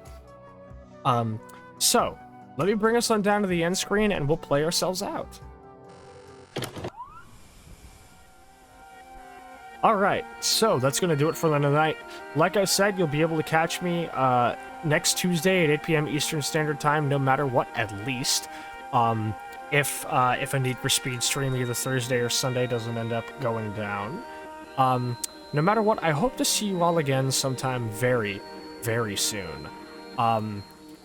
I hope you're all having a good night, and I hope you are all good to yourselves. We're going to be raiding into Banicula Live. Pronouns she, her. She's doing her, a fun little PvP with her community night for Elden Ring. And I will see you all there. There's your fucking raid message. If you don't have the emotes, use your own emotes. And I've forgotten my usual end of stream thing, so I'll have to remember that for next time. But see you in there. Oh, also, follow the rules, don't be weird, don't be a dick, I'm watching you. If you fuck up in there, you're not coming back in here. That's all. See you around.